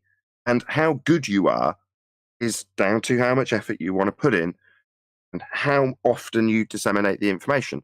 Now, obviously, I'm speaking to the converted on the panel. We're all out there doing it on a regular basis. But that's what it's about. and making yourself better in the way that you do it, making yourself more concise in the way you do it, upping your game, trying to pass it out further, spreading your net wider. All of those things are things that have become our responsibility. Now, unfortunately, that involves a lot of hard work that most people don't want to do. They just want to have the TV offer, I don't know, Mark Sargent the opportunity to sit in the same way as Neil deGrasse Tyson has and give a little talk on how the Earth is flat. Have everyone go, wow, that's nice, and go about their day. Fortunately, just getting onto the stage isn't possible for Mark because it's not the consensus view and therefore leaves a bit of taste in the production manager's mouth when it's suggested to him and the script writer's mouth when it's suggested to him. Well, we can change all that. They've just got to be a bit more fucking likable, all of you bastards. Do you want to go, Kiwi? Doing my best. I wasn't ready for that one. That was a good one to wind that one up. Cool. Yeah, I agree. I need a marketing agent, man. I think the numpty clips should lead out. That's my opinion. It's unbiased.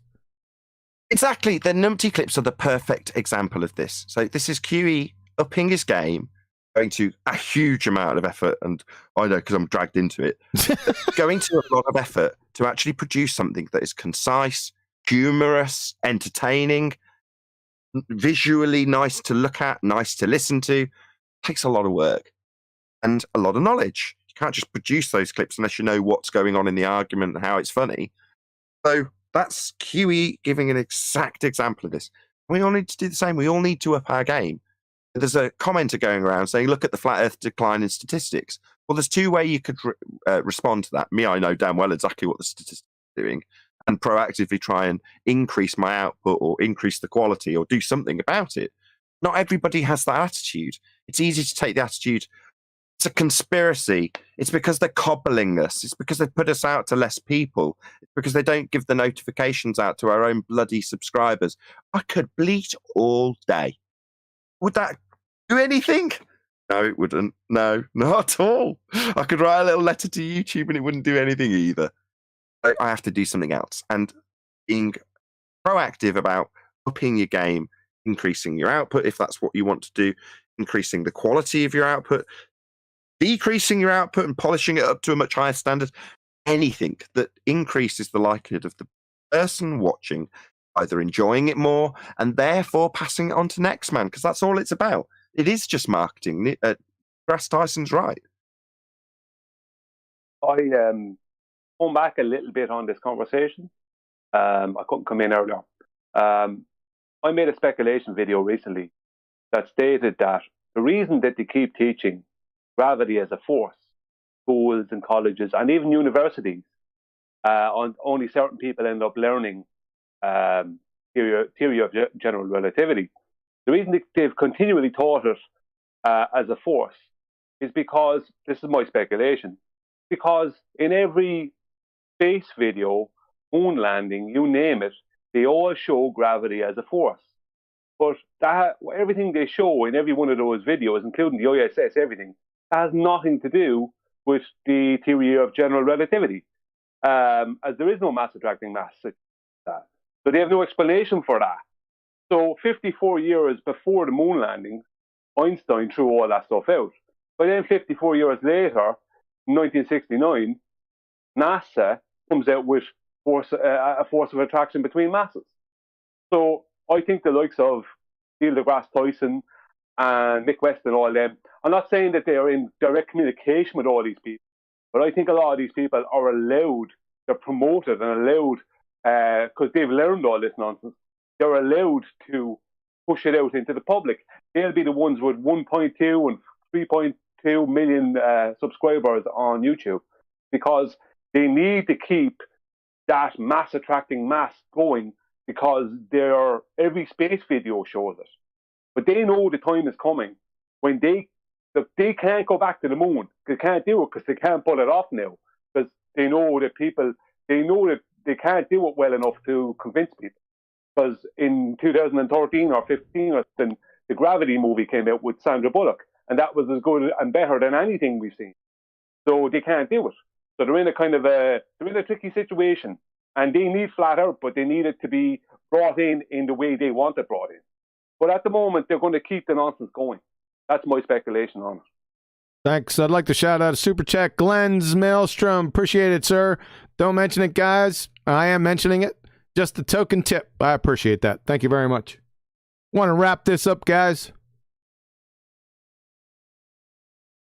Yes? Want to run through everyone's little final thoughts? Any questions or comments or concerns? We'll wrap it up. Go ahead, Arwen. 4 hours. No, I got too many teenagers. I got to get out there and start policing up.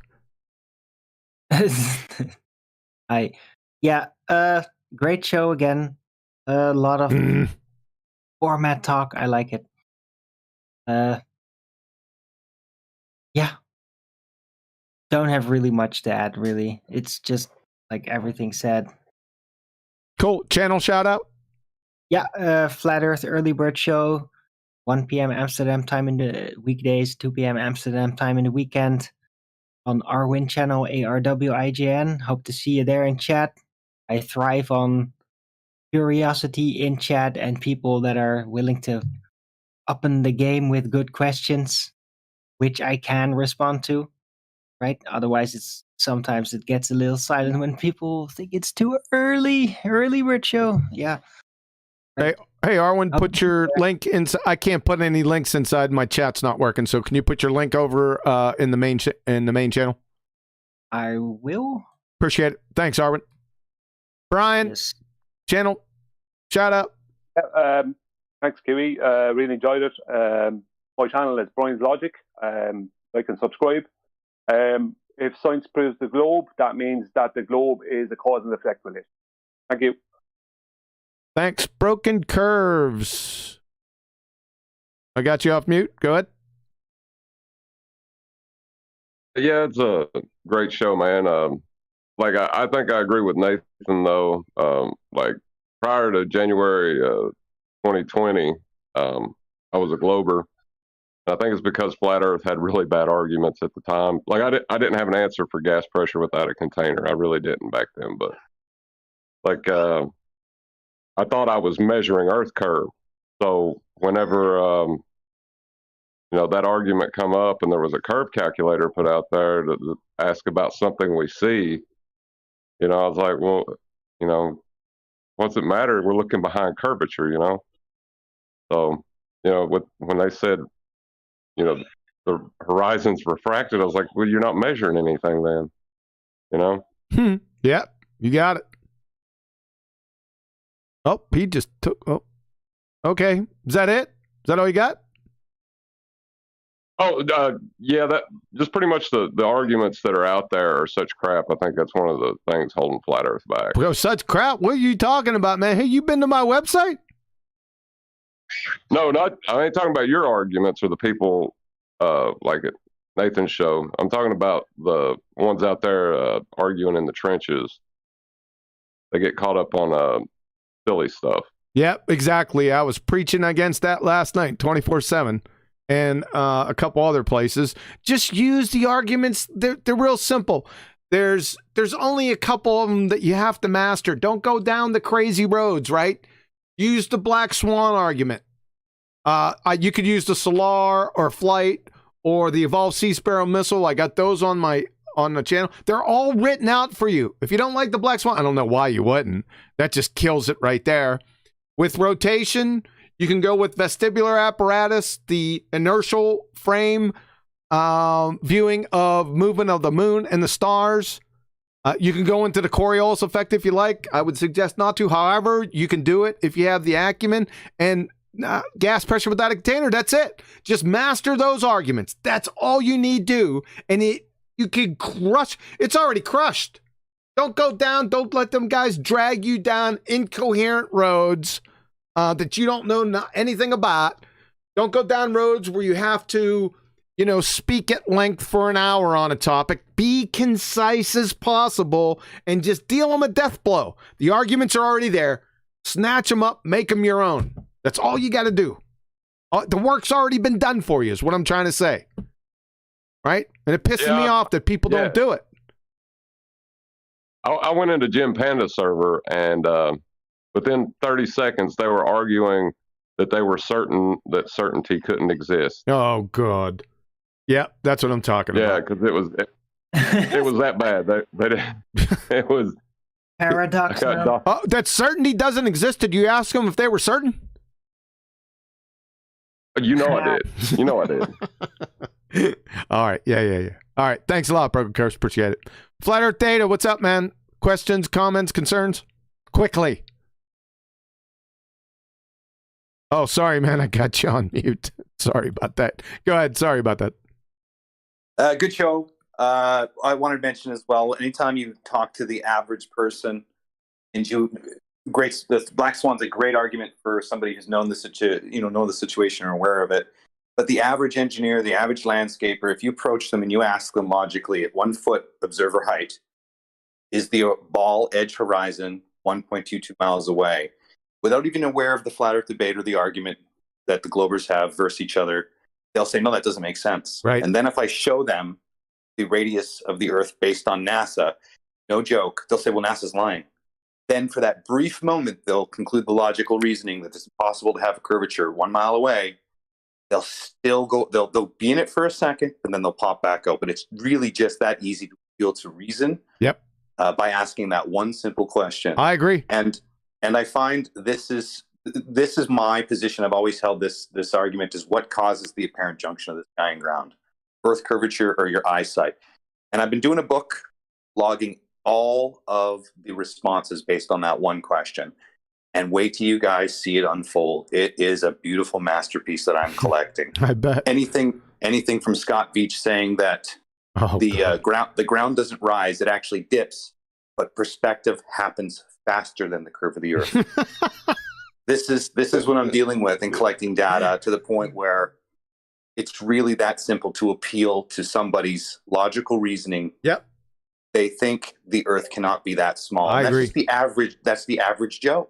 I agree. You got a channel, you got a site that anyone could go to out there that's listening right now? Yeah, I changed my name for now. It's 3D Data on YouTube, but I'll be hopefully finishing the book soon enough, where everybody it's in alliance with what you're doing, QE, which is brilliant. Same with Nathan, everybody on the panel doing their job to get it out there. Yep. So hopefully we'll have something by the end of this year. I thought I was going to be done this year, or December of 2021 or January, sorry, but no, it's too good to.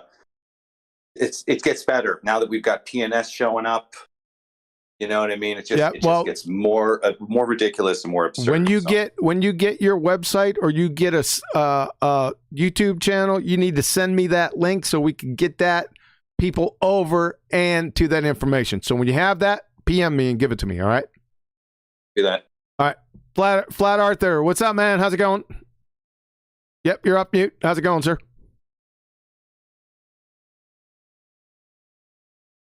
I can't hear you, sir. Well, if you can't hear him, I'm going to go because I'm going to lose you in a minute. Okay, go ahead. Go ahead, Neil. Great job, QE.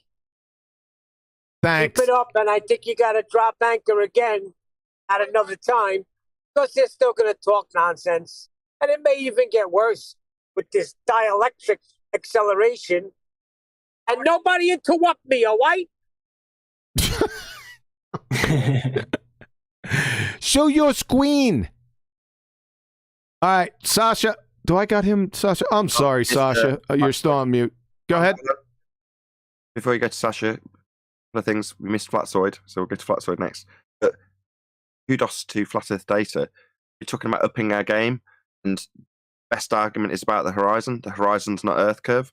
Well, that's what he's making his book on. So props to him. That's exactly what I'm talking about. So can't wait for that. But, Flatzoid, you go first. Oh, that's right. Sorry about that, Flatzoid. Just before you do, right? Did I just hear from Flat Earth there that he got a concession that perspective moves faster than Yeah, but you got to understand who said that. That's the PhD booger eating smut, M. Scott Feed. That's who said that. So that's not that big of a deal. He's got his own wing on a nutty clip. Stay tuned. No, but in a way, it's poetry, isn't it, John? That's why it caught my ear.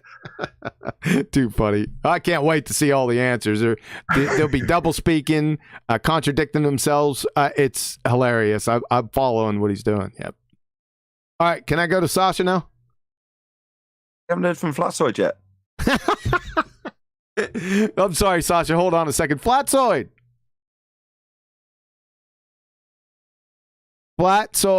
He's sleeping, man. Flatsoid FE, subscribe to date. These are all the people that are, we need to promote, and we need their channels to be out there more, because they're the people that are permeating to the audience the arguments that are good arguments. I'm not just saying that because they're our arguments. They are good arguments. They demolish the globe on a daily basis. If these are the channels that you need to shout out, Flatsoid's one of them. So if he's not here, I'm just going to do that on his behalf. I'll add to that, Nate, because I was watching Flatsoid's latest vid in his garage with the flashlight, just talking about when the ballers talk about uplighting the clouds and stuff, and showing some real good practical. It takes me back to the old days. Do you know what I mean? Doing some really good old school practical demonstrations, a bit like when Zach Zaballer did his stuff with the paintings. They're there, they're real, and they make these things understandable. So yeah, if he's had to go to bed. Nah, he's there. I seen him pop off. Back. I seen him pop off mute, Adam. Go ahead, Flatsoid. Sorry, guy. Yeah, sorry, I just couldn't really talk. I was busy talking with my wife. Yeah, great show like always. I think it's quite straightforward. And if you got more than 2 brain cells, you'll know what the scientific method is. My channel is Flatsoid FE. At the moment, I'm busy ripping apart Bob the Science Guy that doesn't even know how to do science. But yeah, thanks anyway. Keep it going. Flatsoid, do me a favor. I can't post your link. Can you post the link here in Ballbusters live stream? Hey, Arwen, do me a favor. Once he posts his link, could you spam the chat on YouTube for us? Arwen. So you get to say your piece and you just left, huh? I see how you are. All right, Sasha. Hello. Hello. John, I'm listening 5 years. Right. That's my comment. 5 years I'm listening. And I can only say that even doesn't matter for that when I'm listening to you. Because all these presentations, what you did, your channel and everything, it's like, I realized the difference between science and pseudoscience. And that's the only point. I don't know why people don't understand that. And if I have advice, if they want, they can watch your channel, but not only one video, all of them. I know that need time, but that would be very nice. And yeah, only thing what I can say, in these 5 years, you showed me what the science is. Thank you for that. You're welcome, Sasha, but I don't know why you needed me, your wife, as a biochemist, for goodness sakes. I know that also, apart that, she will not, how to say, accept nothing without experimenting. But that's my wife, we are not speaking. Say that one more. Hold on, Sasha. You say that one more time. You said your wife, as a biochemist, actual scientist, by the way, she won't accept anything without what? Experiment. Experiment? Did you say experiment? Yes, I'm sorry. Unbelievable. It must be. And she will point it out also. If you want to push the observation like a thing, like a science, that with observation you could do the science, she will stop you immediately in that moment and say that that's not right and that's not right. Yeah, sounds like a chip off the old block. Why didn't you have her on the show? No, because she's she has a lot of other things to do in life, really. We'll put her up against the rumpus. Yeah, that would be nice, And I will not be, like no band. I write that first thing chat because I could not write it, on the chat. Make sure you tell her I said that, man. I want her against the rumpus. Okay, because I said Rumpus is idiot, but under my sentence, it was a picture of Looming, and he said that the Black Swan is example of Looming, and I said you are. Yeah. Cool beans, man. Because- Thanks. Thanks, Sasha. Okay, I thank appreciate you. it, man. Thank you. Yep. Guess what? We got the rumpus, man. Why are you coming in here? Why are you doing that? Mr. Magic Factories of Oxygen in the Sky. Let me tell you something. You're going to be a star this week on the Numpty Clips. Just want to let you know, Monday, Wednesday, and Thursday. I'm not telling you which day I'm putting it out. I don't know which one just yet. But you and your boyfriend, your ball-tarred boyfriend, Georgie, you two bozos are yourselves going to implode the entire heliocentric space monkey religion all by yourself. Do you know that? Now, for you, I want to know where those magic oxygen factories in the sky are right now. Well, it's a legacy of the prehistory of the Earth. It's the prehistory of the Earth, the magic History of the Earth we generated in the past, and it's just sitting there. It doesn't matter where it came from. Hey, We're only QE. interested in its behaviour at the moment. We don't care where the oxygen came from. We just need to know that it indicates there's a pressure gradient, and you therefore... There's a pressure gradient. Wait a second. You said a pressure gradient. That's second. Where'd you get... Which comes first, gas pressure or gas pressure gradients? Well, they come together. No, they don't. One arrives Yes, they do. before the next. One is the necessary antecedent to the consequent. No, they come together. If you get one, you're going to get the other. No, they don't come together. You have to have gas pressure before you can have gas pressure gradients. That is, X must exist before you can have delta X. Do you follow that argument? Yeah. They come together. You get one. All right, good night. Travis. QE. That's the same noise he made. He made the same noise on the posting. Hold on, Flat Earth Data. Hold on, Flat Earth Data. Go ahead, Rumpus. If we lived in a world about your definition of science, we'd never know what proton sizes were. We'd never know about DNA. Shut up. Get back. I want to know where the magic oxygen factories in the sky are. That's where we want to know. There aren't any magic oxygen factories in the sky, although there is some production due to solar wind and things. Doesn't matter. Are you saying? How do you Are you account saying for the it's fact that there's original not a oxygen? gale of wind blowing up to Everest? If there was the gas pressure and no gravity, we would have an absolute... Oh, shut up. I'm tired of your nonsense. You're not going to do that on my Kiwi. show. Listen, I got teenagers to May I deal ask? May I ask Rumpus? with. No, you may not. No, I'm leaving. So we're going to Travis. Travis, sir. Thoughts, questions, concerns? Thanks, Travis. Warden Cliff, you are off mute, sir. Thoughts, questions, concerns? No, just a great show. Glad you're putting it all together because it gives me more ammo for when I speak to all these globies. You're welcome, sir. Thank you. We have... Hey, what's up, Will? How's it going, man? Sorry, you're on mute. What's up, man? Thoughts, concerns, questions? Hey, Quantum Racer. Yeah, great show again, but I got a question. Okay. I've been getting a lot of citations, references on natural sciences, and Okay. well, basically what they're saying is that in our physical world, everything's considered natural. That's a logical fallacy. Yeah, and well, I was just wondering how would you go about it? You know, I know what I would do, but I just wanted, you know, how to like detail or give any references or what is. How would you go about what? Oh, go ahead, Adam. Maybe you understand. Oh, yeah, all I'd say is if that was the case, why would we invent the word synthetic? Yeah. I was going to say, to look up the definition of synthetic. Right. Right. Because they said like they keep coming at me, you know, like, oh, everything's natural. So therefore science, well, you know, we can perform science on it. And well, I just take them back to the method, you know, and every time if it's synthetic, like Nathan and Adam said, it's man-made. And I just keep on getting all these do you say, these Koopa Troopas, you know, they just keep coming at me, coming, and it's the same thing, man. They just don't, they can't, they try to weasel, squirm their way out of it, but everything they say, it's flawed. The important point is, right? Remember, I always said this: citations and references aren't the arguments; they support an argument.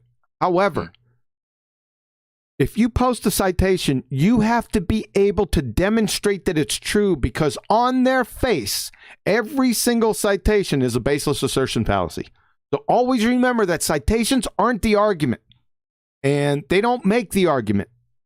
But if you're going to use one to support an argument, they themselves have to be supported. The reason why I'm saying this is because people can say anything they want without support. A village idiot does it every day, right? To separate yourself from that, you have to support everything that you say. If they're bringing citations to you that say natural science, natural means everything, then just like they told you, just bring up synthetic. It's over, right? You've just demonstrated that whatever they said was false, correct? It's also a fallacy. It's a false division fallacy, by the way. I'm sorry, go ahead.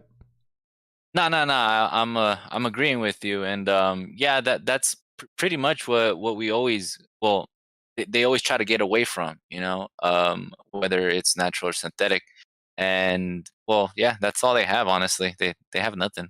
In fact, I have a single presentation on that, and we just talked about it last week too. In fact, Ballbusters Bob brought the question up, and we went over it late. Did you listen to that?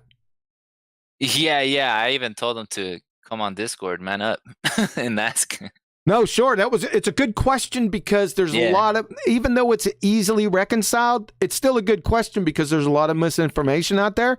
But we can easily, like I said, there's supernatural, physical and natural, and man-made. I provided examples. I showed exactly where and how and why it cannot be science if it's man-made, right? Because it's just a logically follow-on. If you have a man-made effect, what's the cause?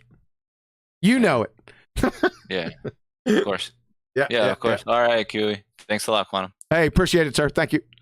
The Adam Meekin. Yeah.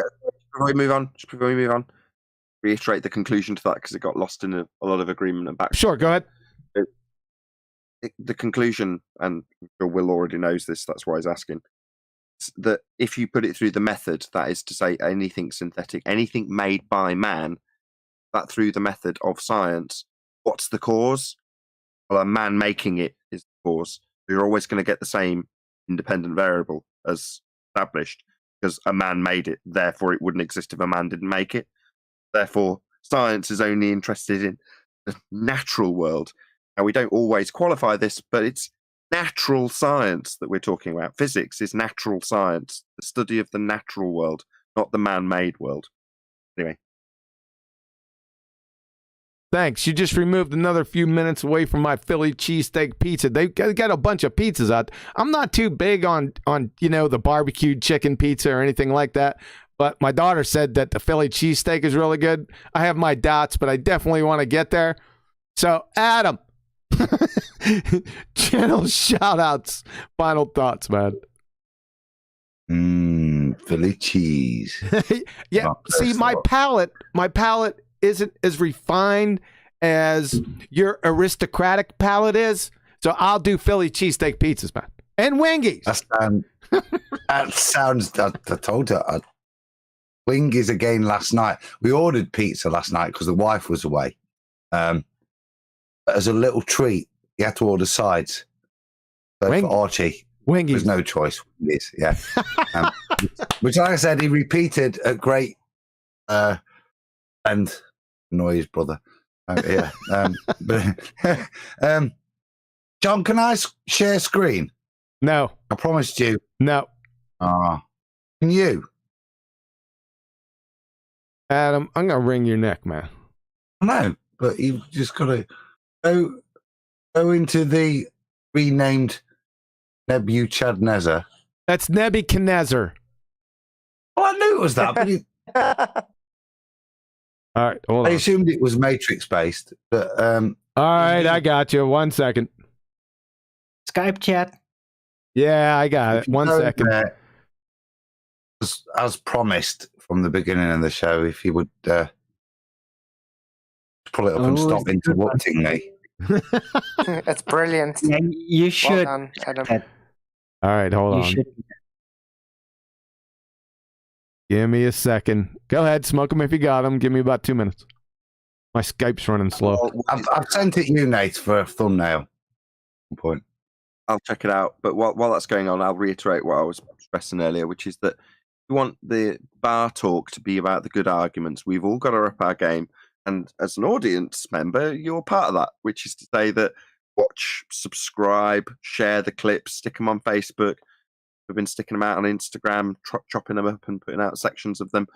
Brilliant. That's what it takes. Take the good arguments and put them out there. In other words, engage how well these arguments are getting out into the general populace by how much the channels are growing. So if Brian's channel's growing, those good arguments are growing. So, go and subscribe to Brian, go and subscribe to Owen, subscribe to Adam, subscribe to me, of course. Just on that note, I know I'm going to round out in a minute on behalf of QE and this excellent show presentation he put together today, but I'm going to put the clip that we were discussing about Rumpus in the chat, so go and check that out and share it far and wide and all that good stuff. Don't round out just yet, Nathan. Show the picture. Yeah, I'm getting there. At ease. Oh, Nathan, I mentioned Flatzoid earlier. Brian's had a rerun. It's too. Hold on a second. The picture's too big. The thumbnail's too big. What do you mean it's too big?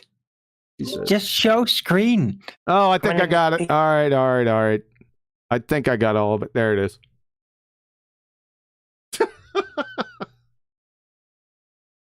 Brilliant. Love it. All right, Adam. All right, Adam. There you go. There you go. Is that it, Adam? I can't see it on screen now. No, it's on there. Yeah, but yeah. That was that's brilliant. A good show. Can you don't normally QE, but because you've got numpty clips, I want you to do like everyone else has done, rounding out and being a plug to their own channel and their own bits that are coming out. Based numpty clips. Can you do that for us, please? What, for the numpty clips? You in general and your channel in general, because this gets mirrored on my channel, and for your numpty clips. Yes, please. Yeah, the numpty clip, that's what I really want to push these days. I have over 100 and I think 15 of them right now. They come out every Monday, Wednesday, and Thursday at 2 p.m. U.S. Central, 7 p.m. UK. I want to make them the crown jewel of the channel. They show a number of different things. It's not just poking fun at the Balltards. That's not the main point. There's a lot of good education in there. It shows the weaknesses of the parroted arguments they have. For new people coming in, they look at these arguments and the people providing them and say, well, do I really want to be on this team? I don't think so. And most importantly, it keeps you up to date on their arguments, on the belly laughers, and how to systematically deconstruct them. So again, every Monday, Wednesday, and Thursday, there'll be more this week. Monday at 2 p.m., Wednesday and Thursday. And one of those, I gave it up already. It is going to be Mr. Wumpy and Georgie. They are going to beat their own religion, the Balltard spinning space monkey religion, over the head with a nail spike 44-inch Louisville slugger. Unwittingly, they do it. That's the really cool part. So stay tuned. Are we going to hear from the Wumpus today? The Wumpus. We already heard from him, Neil. You missed that. He got his time. He had a crack. On Flatzoid. Yeah. Go on. And now his fingers are in his ears. All right, Nathan, take us home, sir. But again, I'll stress subscribe to all of the channels that have been mentioned, including myself. I'll spam my link for the numpty clip that is the Rumpus talking about magical oxygen factories in the sky. But along with that, there's a load of other clips on my channel, so go and check them out. Subscribe if you haven't already, along with Flatzoid, Arwin, Brian's Logic, Adam Meakin, Neil, if he had a channel, and anybody else that we've mentioned on this channel today. If you're watching this on the re-up on Nathan Oakley, there's probably going to be a show starting on my second channel, but there isn't if you're watching this live, so go forth and watch one of the clips that you've had spammed or subscribe to somebody that's spam to you in the live stream chat. Massive thank you to both the interactive panel, which was Rumpus, and all of the Ballbusters panel for making today's Ballbusters possible. But of course, most importantly, a massive thank you to all of you in the live audience for liking, commenting, sharing, subscribing, smashing the super chat, and all that good stuff. I've been Nathan Oakley. Massive thanks to Quantum Eraser, and we will see you all in the next Ballbusters.